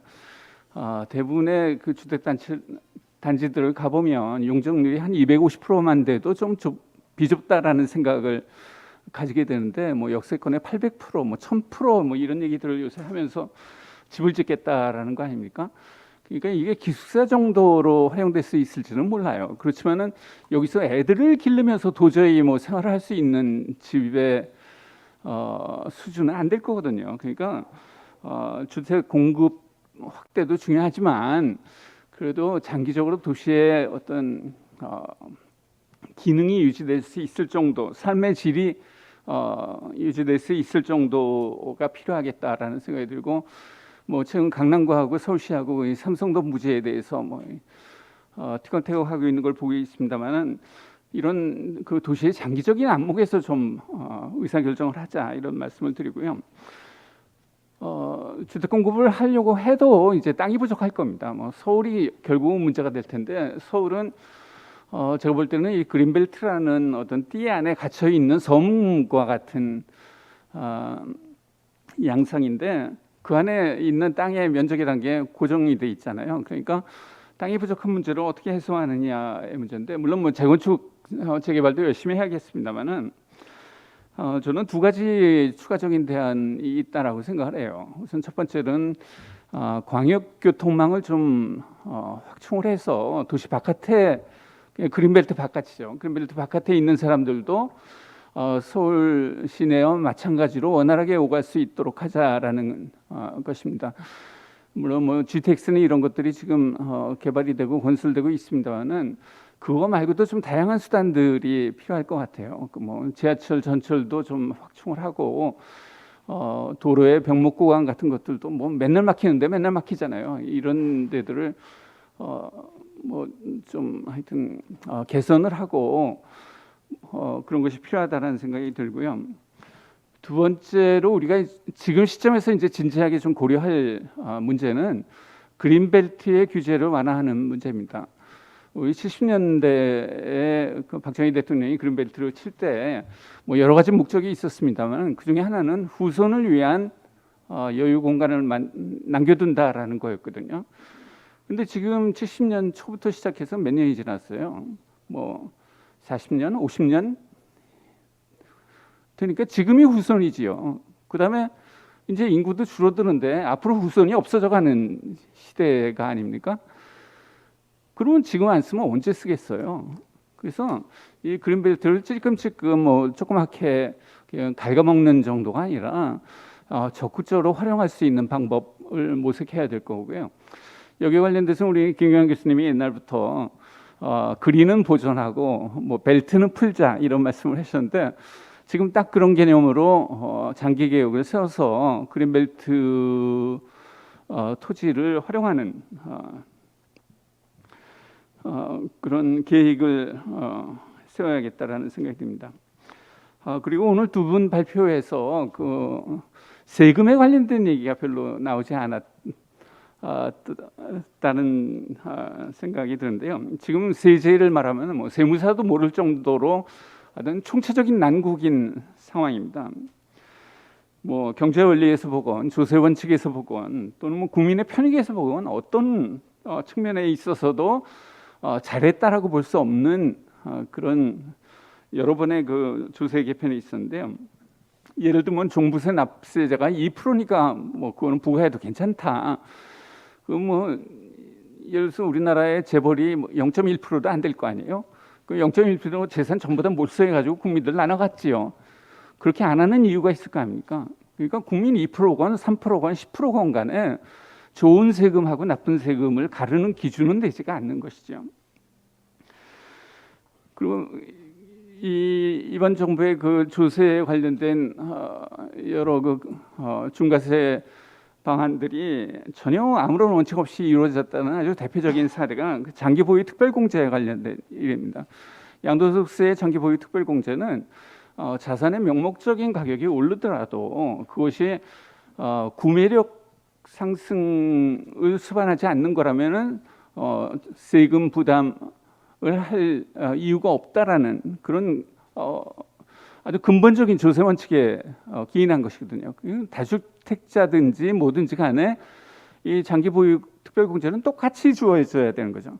근데 이것을 누구한테는 더 주고 누구한테는 덜 주고 뭐 이런 식으로 할 수 있다라는 것 자체가 양도소득세의 구조 자체를 이해하지 못하는 사람들이 그렇게 입법 실시를 했다라는 생각이 들고, 그래서 하여튼 이 총체적인 난국에 있는 조세를 정상화하기 위해서는 어떤 한 사람 또 어떤 한두 개의 세목을 건드려서는 안 될 거고요.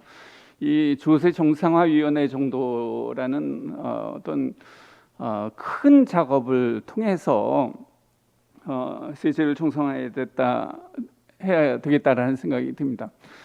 그다음에 그 김덕래 박사님 발표하신 맨 마지막에 뭐 국가 도시주거위원회 뭐 전략위원회 뭐 이런 거를 제안하셨는데 저도 그 취지에는 정확하게 동감합니다. 이번 정부가 왜 이렇게 부동산 정책을 실패했나를 보면 이 사람 저 사람 지나가다 한 마디씩 다 한 거예요. 그러니까 뭐 총리가 한마디 하고 청와대에서 또 한마디 하고 뭐 대통령 한마디 할 때마다 무슨 대책이 나오고 그 대책이 나올 때마다 국민들은 그냥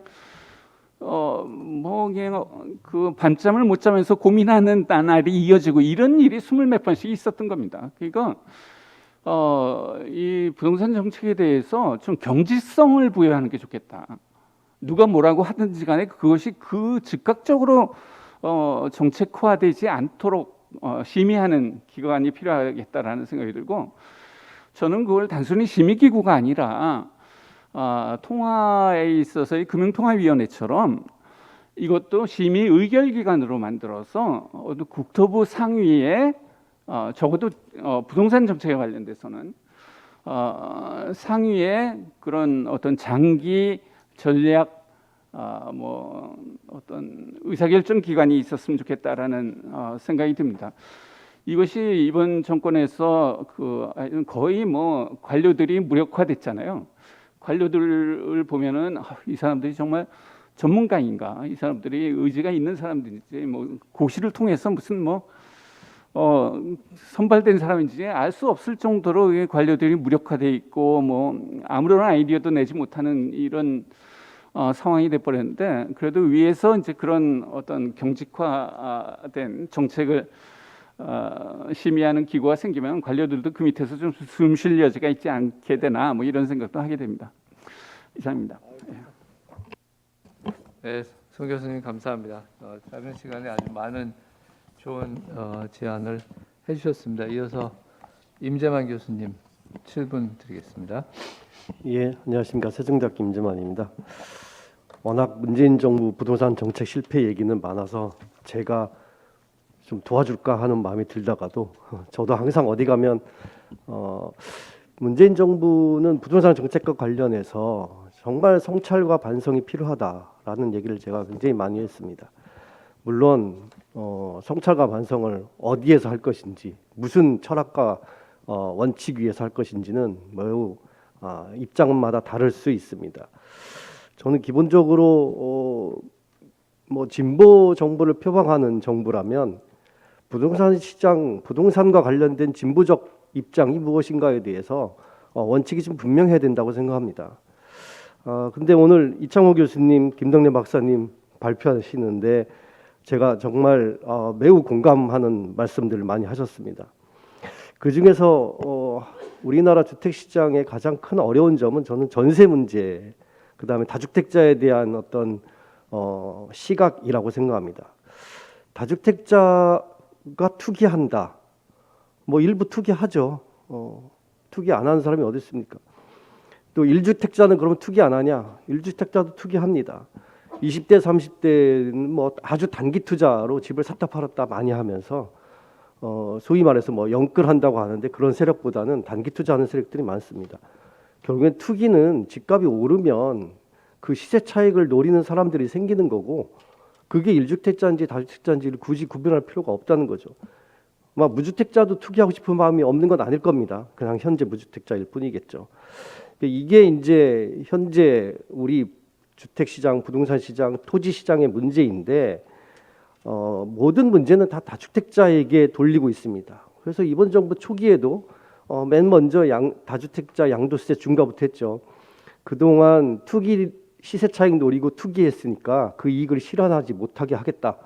아니, 실현하지 못하게 하겠다가 아니라 실현할 경우에 많이 환수하겠다, 이런 건데, 시장에서는 그럼 그 사람들이 알겠습니다, 내가 팔고 남는 이익 정부에 주겠습니다라고 하냐? 안 하죠. 안 팝니다. 왜 안 파냐? 대통령 선거는 5년마다 합니다. 5년만 참고 기다리면은 이 양도세 중과 문제 이미 겪었거든요. 다 해결해 주는 거. 이런 식으로 접근하면 안 된다는 거죠. 그럼 다주택자들이 이 부동산을 팔게 만들려면 뭐 보유세라도 세게 강화해서 보유세 낼래, 양도세 낼래, 그러면 양도세를 차라리 내자라고 선택을 하게 만들든가, 그렇지 못할 바에는 이런 식으로 다주택자에 대한 징벌적 과세는 문제가 있다라고 생각하고요. 또 한 가지는 이제 다주택자가 뭐 양도세 중과는 그렇다 치더라도 다주택자가 사실상 임대사업자입니다. 그리고 앞에서 김덕래 박사님 발표하셨듯이 우리 임차 가구 800만 중에 거의 650만 가구가 민간 임대주택에 거주합니다. 이 민간 임대주택의 거주자들이 살고 있는 집의 주인이 다주택자입니다. 그러니까 우리가 이들이 투기한 사람이라고 해서 화가 나도 다주택자들이 갖고 있는 집에 우리가 가장 보호해야 될 취약계층인 임차 가구가 살고 있다면 이 부분에 대한 생각을 좀 달리할 필요가 있죠. 뭐 저는 그 점이 민간임대주택 등록 제도라고 생각을 했습니다.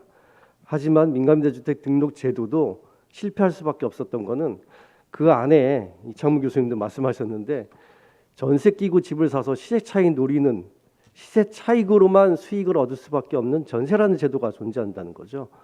이 전세 문제를 간과하면 임대주택 등록 제도가 사실상 전세 끼고 집을 사는 세력들에게 꽃길을 깔아주는 그런 얘기가 될 수밖에 없는 것도 이 다주택자에 대한 시각에서 가장 큰 문제였다라고 생각합니다.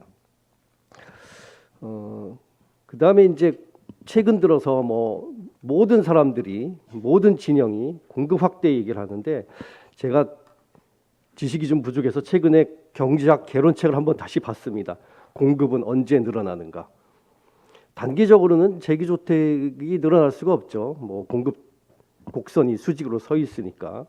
근데 이 공급이 늘어나려면 공급 곡선을 우측으로 옮겨줘야 됩니다. 이 우측으로 공급 곡선이 옮겨가려면 사실상 민간 건설사들이 이윤을 추구할 수 있는 상황이 되어야 되는데 이윤을 추구할 수 있는 상황이라는 것은 가격은 높고 개발 비용은 낮은 경우거든요. 결국에는 한편으로 보면 집값이 오를 때에서나 공급이 가능하다라는 점이 공급 확대라고 하는 얘기는 쉽게 할 수 있지만 가격이 오르지 않으면 공급이 늘어나지 않는다라는 역설적인 상황에 처한다라는 거죠. 이런 문제에 있을 때 이것을 해결하기 위해서는 개발 비용을 낮춰주는 것이 좀 필요할 수 있다. 물론 여기에서 개발 이익의 환수 문제, 개발 이익의 공유 문제들이 또 따라 붙습니다. 그러니까 우리가 토지라고 하는 것이 한정된 재원이고 이 토지를 이용해서 막대한 개발 이익을 누리는 것을 그대로 인정할 수 없다면 개발 이익의 환수 내지는 공유와 공급의 확대가 가능하도록 할 수 있는 방법이 무엇인지에 대해서 진지하게 고민할 필요가 있다라고 생각하고요. 마지막으로 김덕래 박사님 국가도시주거전략위원회, 금융위원회 같이 설치하자 그랬는데 저도 뭐 부동산위원회, 뭐 토지주택위원회, 주거위원회 뭐 어떤 이름이든 좋으니까 부동산과 관련된 또는 토지와 주택에 관련된 정책을 수립할 수 있는 일종의 컨트롤 타워가 필요하다라는 점에 대해서 동감합니다. 예, 이상으로 토론 마치겠습니다. 네, 윤정화 교수님 감사합니다. 이어서 지규현 교수님 말씀해 주시죠. 네, 안녕하세요. 지결입니다. 제가 최근에 들었던 아주 역대급 두 분의 발표를 너무 잘 들었습니다. 특히 이창문 교수님 자료는 제가 한 3년 전부터 처음 출발할 때부터 본 것 같은데요. 그동안 오랜 시간 굉장히 또 숙성하시고 그 사이 저도 같이 또 참여했던 과제도 좀 보여가지고 한 번으로 정리하는 게 아니라 이렇게 계속 업데이트 되니까 이렇게 훌륭한 자료가 나오는 거라는 생각을 또 하게 되었습니다. 김덕래 박사님 자료도 너무 잘 봤고요. 너무 자료 내용이 많아서 어떤 내용들을 7분 안에 좀 말씀을 드려야 되나 앉아서 기다리면서 좀 고민을 했습니다. 두 분 발표에서 제가 그동안 계속 고민했던 그 공통적인 문제가 민간 임대 사업의 육성에 대한 부분인 것 같습니다.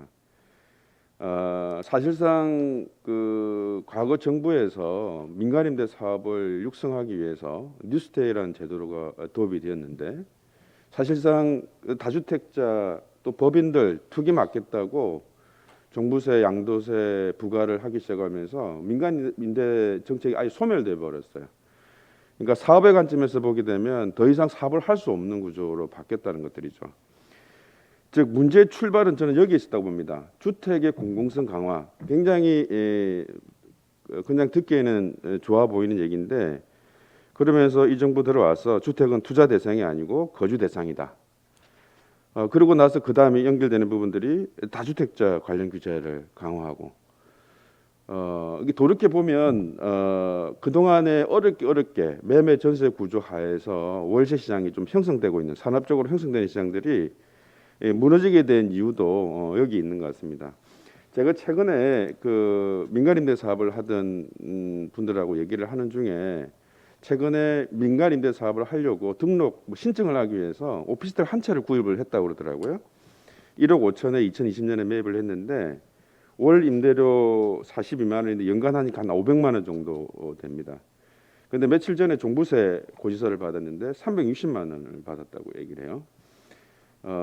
재산세 포함하지 않고 수익률이 한 채인데 법인은 무조건 종부세 부과 대상이다 보니까 3%를 낸다고 합니다. 만약에 두 채였으면 마이너스겠죠. 결국 이런 임대 물량들은 공급되지 않는다라는, 공급할 수 없다라는 것들입니다. 저는 어떻게 지금 현재까지 왔냐를 곰곰이 생각을 해보니까 서울에 와서 처음에 월세, 정확하게 얘기하면 하숙집에 살았죠. 하숙집에서 보증금 없는 식사까지 제공되는 곳에서 살다가 원룸 뭐 이렇게, 그럼 원룸 투룸은 다 이게 다세대 주택자 아닌가요? 각 영역별 역할들이 있는데 이 구조 자체가 많이 무너졌다는 생각이 좀 들었습니다. 결국 이장문 교수님이나 여러분들께서 설명하신 것처럼 다주택자들이 가지고 있는 긍정적인 기능, 저의 빗대 보면 저에게 하숙집을 제공을 해줬고 원룸을 제공해줬고, 그리고 물론 공공도 역할을 했습니다. 제가 전세로 넘어갈 때 전세자금 대출도 저리로 지원해줬고요. 이 프로세스상에서 밑에 부분들이 무너지게 된 부분들이 투기를 잡겠다고 하는 거기에 좀 출발점이 좀 잘못됐다고 저는 생각을 하고 있습니다. 그런 측면에서 그동안의 민간임대 관련된 뉴스데이가 좀 다시 부활을 했으면 좋겠다라는 주장을 꼭 한 번 더 하고 싶고요. 저는 매매 시장의 가격의 움직임은 저는 신호등이라고 봅니다. 가격이 오르고 또는 투기 이런 것들은 교과서적으로 보면 시장에 주는 신호거든요. 뭔가를 액션을 취하라는 얘기였는데 앞서 발표하신 대로 공급이 부족하지 않다라는 신호로 받고 투기수 다주택자들 때문이다라는 신호로 잘못 이해하면서 여러 가지 정책들이 엉키고 설키고 해서 굉장히 풀기 어려운, 김덕래 박사님이 얘기했던 것처럼 이제 덜어내야 될 상황까지 왔다라고 생각이 듭니다. 저는 매매 전세 시장에서 굉장히 기형적인 구조라고 생각을 합니다. 집값이 뛰면 전세 가격이 따라 뛰게 되고 거기에서 밀린 사람들은 월세 시장으로 가야 되는데 앞서 소개드린 것처럼 그 오피스텔 1억 5천짜리 사서 월세 42만 원. 그래서 그 다음에 어떻게 할 거냐 그랬더니 월세를 올려야죠. 이렇게 얘기를 합니다. 전월세 상한제 그래도 어떻게 내보내고 다시 올려야죠. 이렇게 할 수밖에 없는 구조이거든요.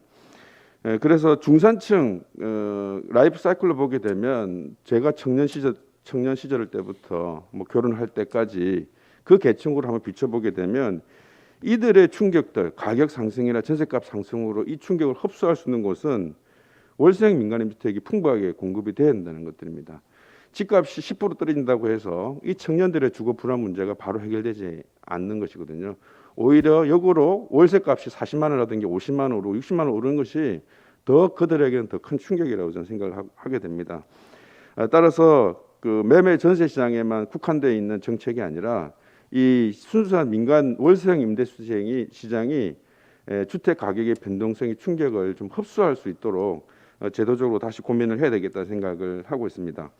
이러한 주장을 여러 차례 했습니다. 그랬더니 그 민간임대 사업자들의 종부세 문제가 투기가 아니고 장기적으로 임대주택을 제공하는 목적인데 제가 그랬더니 국토부도 다 안 돼요. 아는데 바꾸지를 못한다고 얘기를 합니다. 그 이유는 다 아실 거라고 생각이 들고요. 그거를 덜어내야 된다고 생각이 듭니다. 마지막으로 정비사업에 대해서 한 말씀 좀 드리고자 합니다. 그 초기에 그 서울시 같은 경우는 특히 주택 공급 부족하지 않다. 그래서 그때 사직 2구역의 정비사업 대상 지역, 해제됐던 지역 주택도 한 채로 계산을 해놓고 집이 부족하지 않다고 하는 것은 맞지 않다는 주장을 했던 적이 있었고요.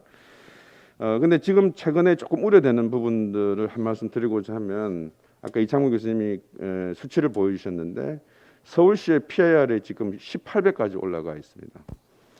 그러면 정비사업에서 이렇게 높아진 가격에 조합원을 제외한 일반 분양 물량이 나올 텐데 그 가격을 과연 수용할 수 있을 것인가에 대한 고민들이 상당히 있을 거라고 보여집니다. 즉 사업적으로 보게 되면 또 다른 이제서야 공급이 진행이 되는데 너무나 높아진 가격 수준 때문에 이 분양 리스크 문제가 또 걱정이 되는 부분들이 있습니다. 이 부분은 2012년에 뉴타운이 대대적으로 지정되고 난 이후에 바로 해제를 할 수밖에 없는 사건이 됐던 것처럼 그런 일이 없도록 지나치게 공공이 모든 리스크를 다 안고 가겠다고 속도를 내고 있는데 이 부분에 대해서는 한번 점검을 꼭 해봐야 된다라는 생각이 들어서 말씀을 드렸습니다. 네, 이상입니다. 교수님 감사합니다. 예. 마지막으로 서명교 부회장님께서 말씀해 주십시오. 예, 서명교입니다.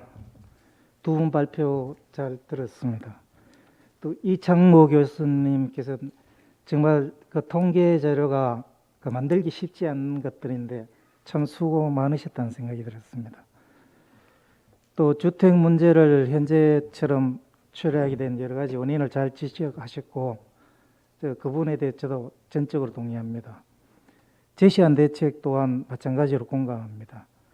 특히 그 종부세 세제 완화하고 재개발 재건축 규제 완화, 또 대출 완화, 또 뉴타운에 대해 다시 한번 진행 가능성을 다시 한번 검토해보자. 참 좋은 의견이라고 생각합니다. 김덕래 박사님, 실장님이 또 현재 주택 실정을 잘 말씀하셨고 그 대안으로 주택 공급 확대를 중심으로 해가지고 7단계 전략을 말씀하셨습니다. 특히 주택 통계 문제는 저도 항상 생각하고 있습니다만 그 문제점 지적 정말 공감합니다. 앞으로는 좀 더 그 빅데이터 기술을 활용해가지고 정말 정밀하고 제대로 된 통계를 통해 가지고 현재 통계 착시로 인해서 뭐 주택이 부족하지 않다 이런 판단으로 주택 정책을 함으로써 많은 문제점을 초래하는 이 부분이 앞으로는 없었으면 싶은 바람입니다. 두 분 발표와 마찬가지로 저 또한 주택 문제는 세 가지 관점에서 우리가 문제점이 발생하고 있다고 봅니다. 첫째는 이제 주택의 양적인 문제입니다. 양이 당연히 발표와 하신 바와 같이 마찬가지 저는 양적으로 부족하다고 생각합니다. 특히 서울 경우는 현재 뭐 통계적인 착시가 있지만은 제가 판단할 때는 주택 재고원 오피스텔 거치까지 합해서 한 323만 호로 이제 통계를 볼 수 있습니다. 그런데도 불구하고 현재 가구 현재 추계보다는 더 높다고 판단하셨는데 가구 수가 현재 추계로 작년 조사가 한 389만 호로 돼 있습니다. 가구가 뭐 물론 다 저걸 할 수는 없습니다. 주택 양을 하지만 이제 대표적으로 OECD 아까 발표하신 처럼 OECD 천인당 주택 수를 가지고 비교가 가능합니다. 그 OECD 평균이 아까 461 461호라고 판단하는데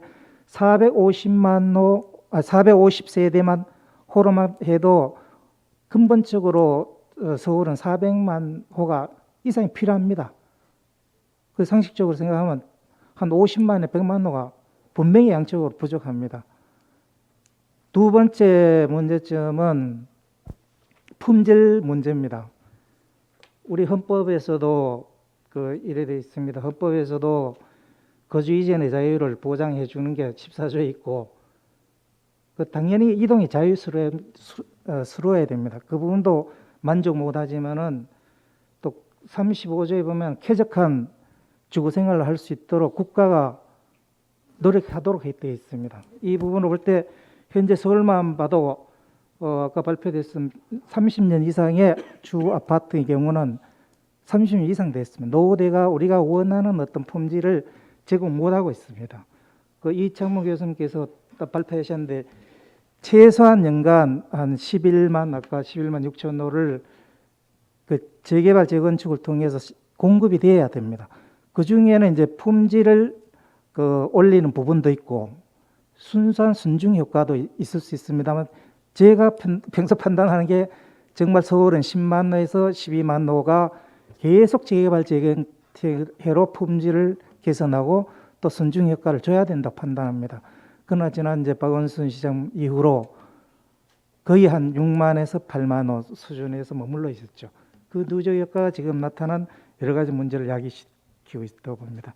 세 번째는 수급 시장에서 주택 구입 능력입니다. 능력 부분에서 여러 가지 대출 금융 제한하고 있죠. 이건 시간 관계상 여러 가지 있습니다만은 기본적으로 자유로운 시장을 통해서 한 70% 정도는 자유 배분을 하도록 하고 나머지 한 10%는 OECD 수준의 국가가 직접 건설해서 구입하는 장기 임대 현재 8%죠. 맞추고 1, 20% 청년층이라든가 노인층, 신혼부부 이런 부분은 약간 지원 인센티브를 통해서 한 1, 20% 정도는 국가가 지원하는 이런 시스템을 갔으면 좋겠습니다. 그리고 이러한 정책 수단을 제대로 하기에는 세 가지 측면을 우리가 고려할 수 있습니다. 다 알다시피 세제 측면입니다. 양도세, 보유세, 거래세 대표적이시고, 그 종부세, 양도세, 재산세 이 모든 부분에 여러 가지 사례가 많습니다만은 공급을 저해하고 정말 수요자의 국민들을 어렵게 만드는 주택을 어렵게 만드는 이런 부분이 있습니다. 그 두 번째가 그 금융 측면입니다. 대출 제한 때문에 얼마나 우리 경우는 예를 하나 들겠습니다. 한 직원은 작년에 결혼했는데 혼인신고를 못하고 있습니다. 1년 동안. 왜 그러냐니까는 혼인신고하는 순간에 두 사람이 부부 합산해서 소득 기준에 넘어섭니다. 현재 소득 기준 뭐 디딤돌 대출하면 7천만 원인데 두 사람 합하면 1억을 넘으니까 대출을 못 받습니다. 그 혼인신고 자체를 못합니다. 이런 그 사회의 그 열악해악적인 그까지도 저는 보고 낳고 있다고 봅니다. 그리고 마지막으로 뭐 도시 건축 규제 여러 가지 있습니다. 그런 용적률 충수, 건축물 용도 제한 근본적으로 이거는 바꿔야 된다고 저는 생각하고 있습니다. 그러니까 이 정도로 시간 관계상 일단은 마치겠습니다. 감사합니다. 네. 네 분의 토론자께서 시간을 너무 잘 지켜주셔서 저희가 아직 12시까지 7분이 남았고, 그래서 그 발표자들께 말씀을 청하기 전에 혹시 방청석에서 한두 분 질문을 받으면 어떨까 싶습니다. 질문도 괜찮고 의견을 개진해 주셔도 좋겠습니다. 네, 말씀하시죠. 소속하고 성함 좀 말씀해 주시죠. KBS 서재희 기자라고 합니다. 네. 오늘 발표에 대해서 김경환 교수님의 의견을 듣고 싶은데요. 한 말씀 부탁드립니다. 저는 사회자입니다. 네, 알겠습니다. 뭐 그냥 마지막에 조금 말씀은 드리겠습니다. 네. 또 다른 질문 있으신가요?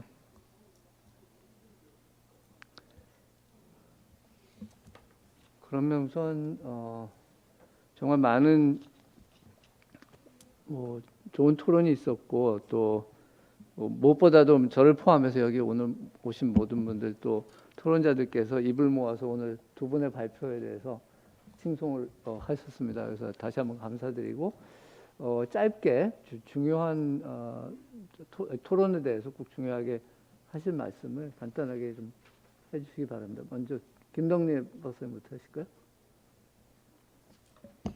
네, 감사합니다. 저는 그런 생각을 했습니다. 그러니까 저희가 변화를 해야 한다라고 이야기를 하고 있습니다. 그런데 우리가 진짜 얼마나 변화하고 있는지 한번 제도적으로 정책적으로 좀 살펴봤으면 좋겠고, 더 이상 집이 외곽에 지어지지 않고 우리가 살고 있는 공간에 지을 거면 우리가 살고 있는 이 공간에서 무엇을 해야 되는지, 저는 손재영 교수님이 말씀하신 우리의 삶의 진리 정말 중요하다라고 생각을 합니다. 그렇기 때문에 도시 공간 속에서 집을 이제 어떻게 만들어내갈 것인지, 그리고 사람들은 이제 지붕만 있는 집을 원하지 않습니다. 그렇다라고 하면 어떠한 걸 줄 것인지에 대한 품질 고민이 필요하고, 도시계획을 공부한 저로서 정말 고민이 되는 딜레마가 있습니다.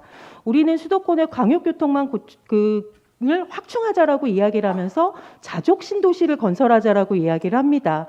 저 대학교 때 배웠습니다. 근데 자족 신도시를 건설하는 것과 서울 강남권으로 연결성을 확대해 주는 게 과연 우리 사회에 공존할 수 있는 가치인가에 대한 궁극적인 고민이 있는데, 우리가 너무나 당연하게 받아들이고 있는 가치들을 다시 한번 재점검해서 앞으로에 맞는 것으로 재정립할 수 있는 시작이 오늘이었으면 좋겠습니다. 이상입니다. 네, 이창무 교수님.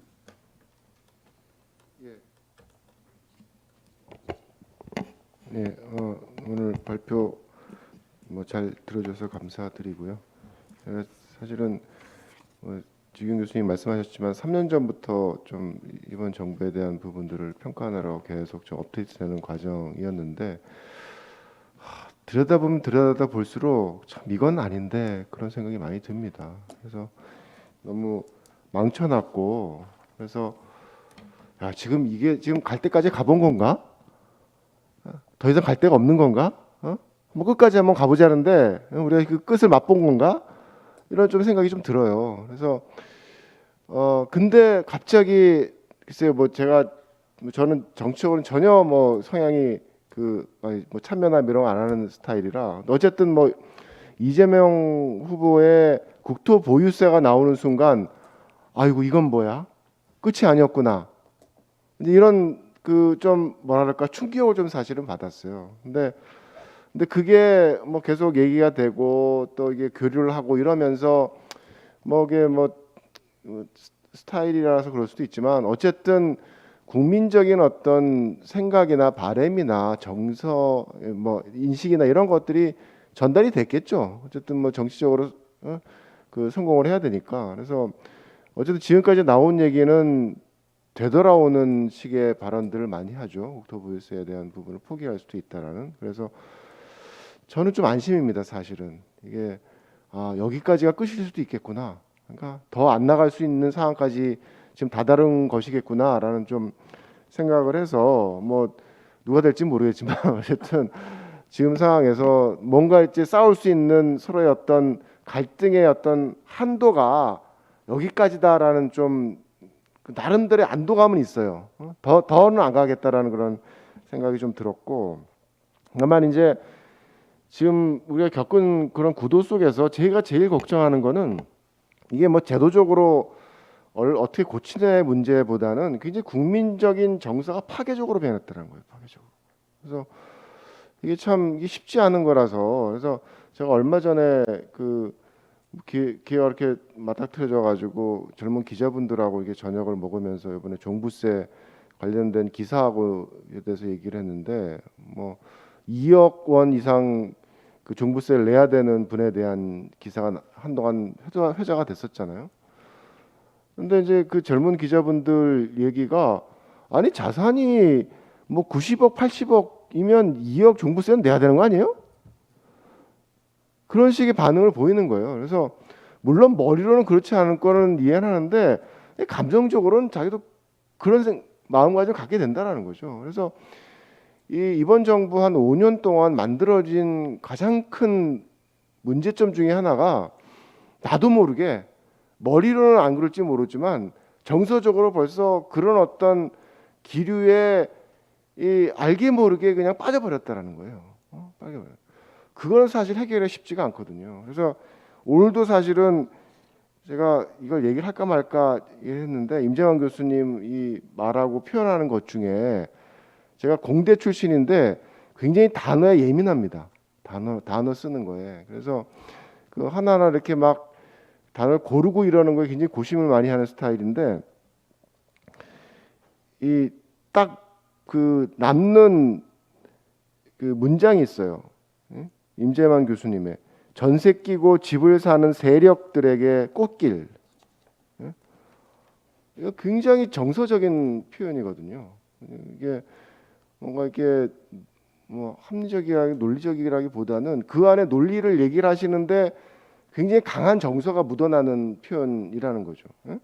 그래서 좀 그런 식의 어떤 그 뭐 정서적인 마인드 세팅이라는 게 이재만 교수님만의 문제는 아닐 겁니다. 지금 국민들이 모두가 다 함께 나도 모르게 빠져버린 그런 함정 속에서 공유하고 있는 그런 정서라서 그걸 어떻게 해결하지? 그걸 어떻게 벗어나지?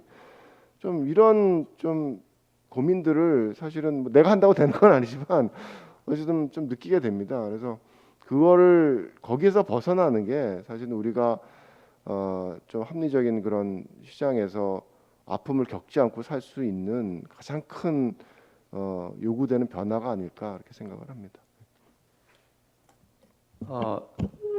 지금 이 교수님 말씀 중에 임재만 교수님에 대한 구체적인 코멘트가 있었기 때문에 30초만 말씀하시기를 드리겠습니다.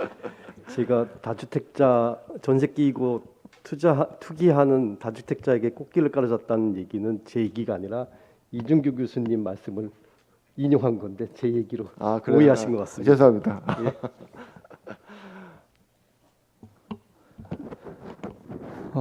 혹시 뭐 추장님 말씀하실 거 없어요?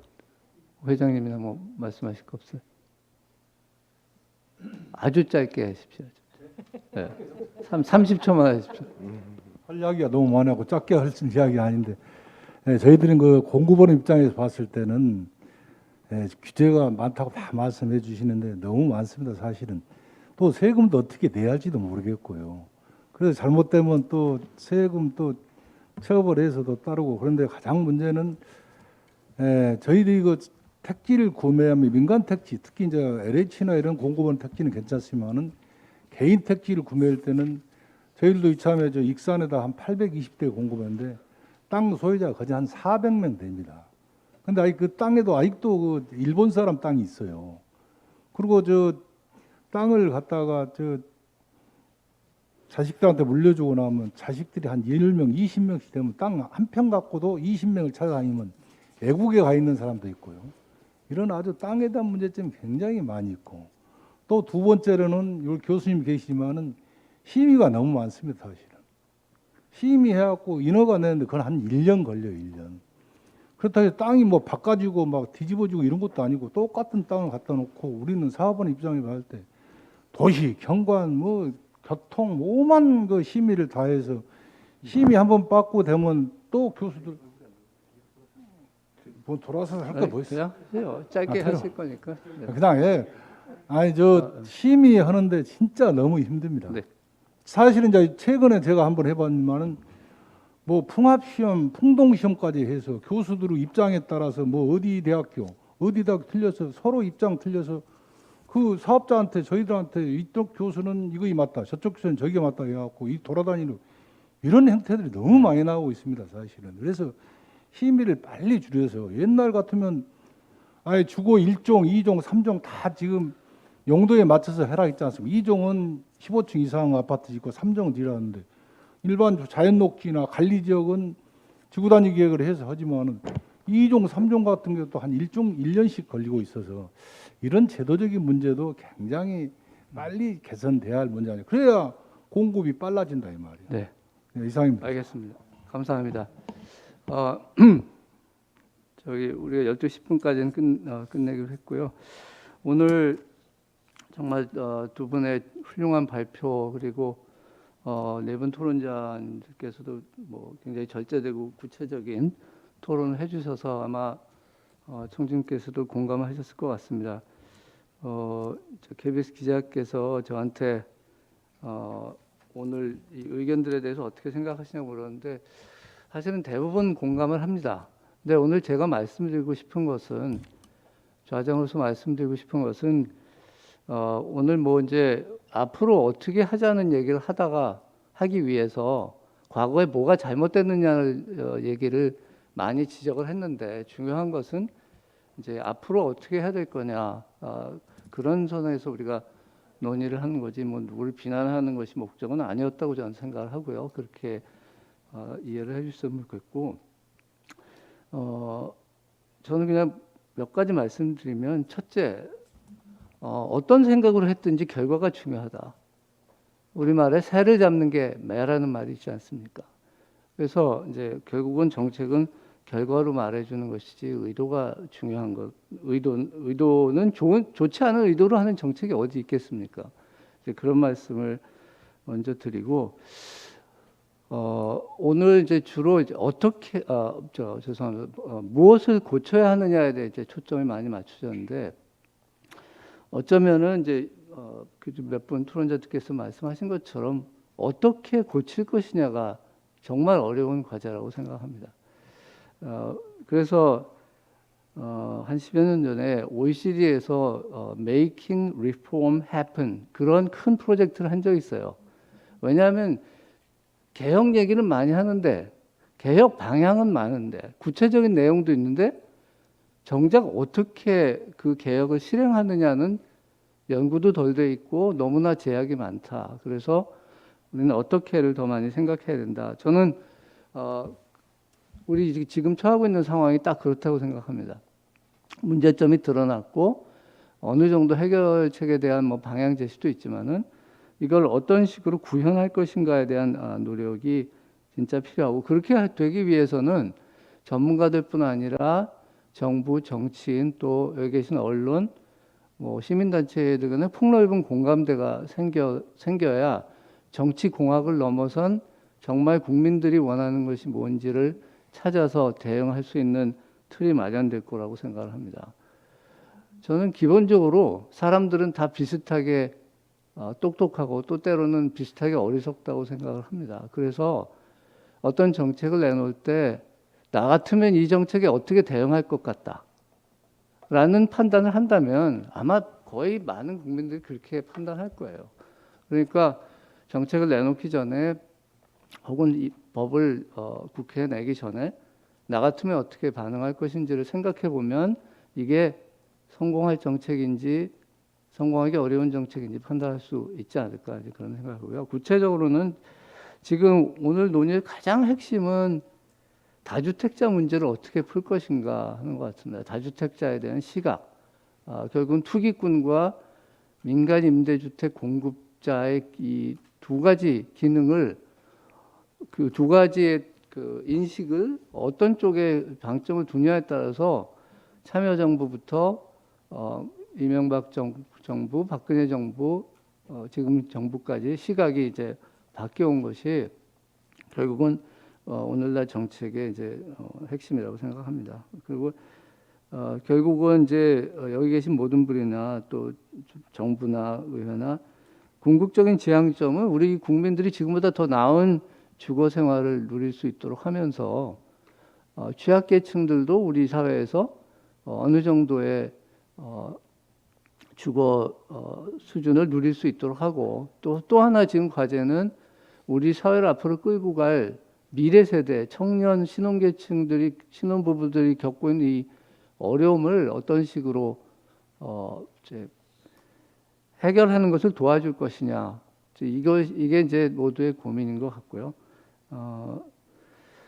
그런 면에서 이제 그 정책 가버넌스 얘기가 여러분들께서 말씀하신 것처럼 굉장히 중요하다고 생각합니다. 그래서 컨트롤 타워도 뭐 저는 공감을 했고요. 끝으로 이 오늘 두 분 발표자들께서 굉장히 많은 데이터를 분석하셨잖아요. 그러면서 또 말씀하신 게 데이터의 품질에 대한 말씀하셨어요. 주택 정책에 대한 논쟁은 뭐 언제나 있었지만 데이터 때문에 이렇게 논쟁이 많았던 것은 그렇게 흔치 않았던 것 같습니다. 그래서 우리가 좋은 정책 만들기 위해서 가장 필요한 것 중에 하나가 데이터의 질을 높이고 투명성을 높이고 접근성을 넓혀서 많은 사람들이 데이터를 가지고 검증도 하고 분석도 하고 그래야 또 좋은 정책도 나오지 않을까, 뭐 그런 생각합니다. 제가 워낙은 그냥 마무리하려고 했는데 또 저한테 특별히 질문하셔서 좀 장황하게 말씀드려서 죄송합니다. 뭐 어쨌든 오늘 정말 이렇게 코로나 때문에 어려운 상황에서 이런 좋은 자리를 만들어 주신 대한주택건설협회 감사드리고, 오늘 아까 어떤 토론자께서 말씀하신 것처럼 역대급 좋은 발표를 준비해 주신 이창무 교수님, 김덕래 교수님께 다시 한번 감사드리고, 또 오늘 좋은 말씀 해주신 네 분의 토론자들께도 깊이 감사드립니다. 여러분 감사합니다.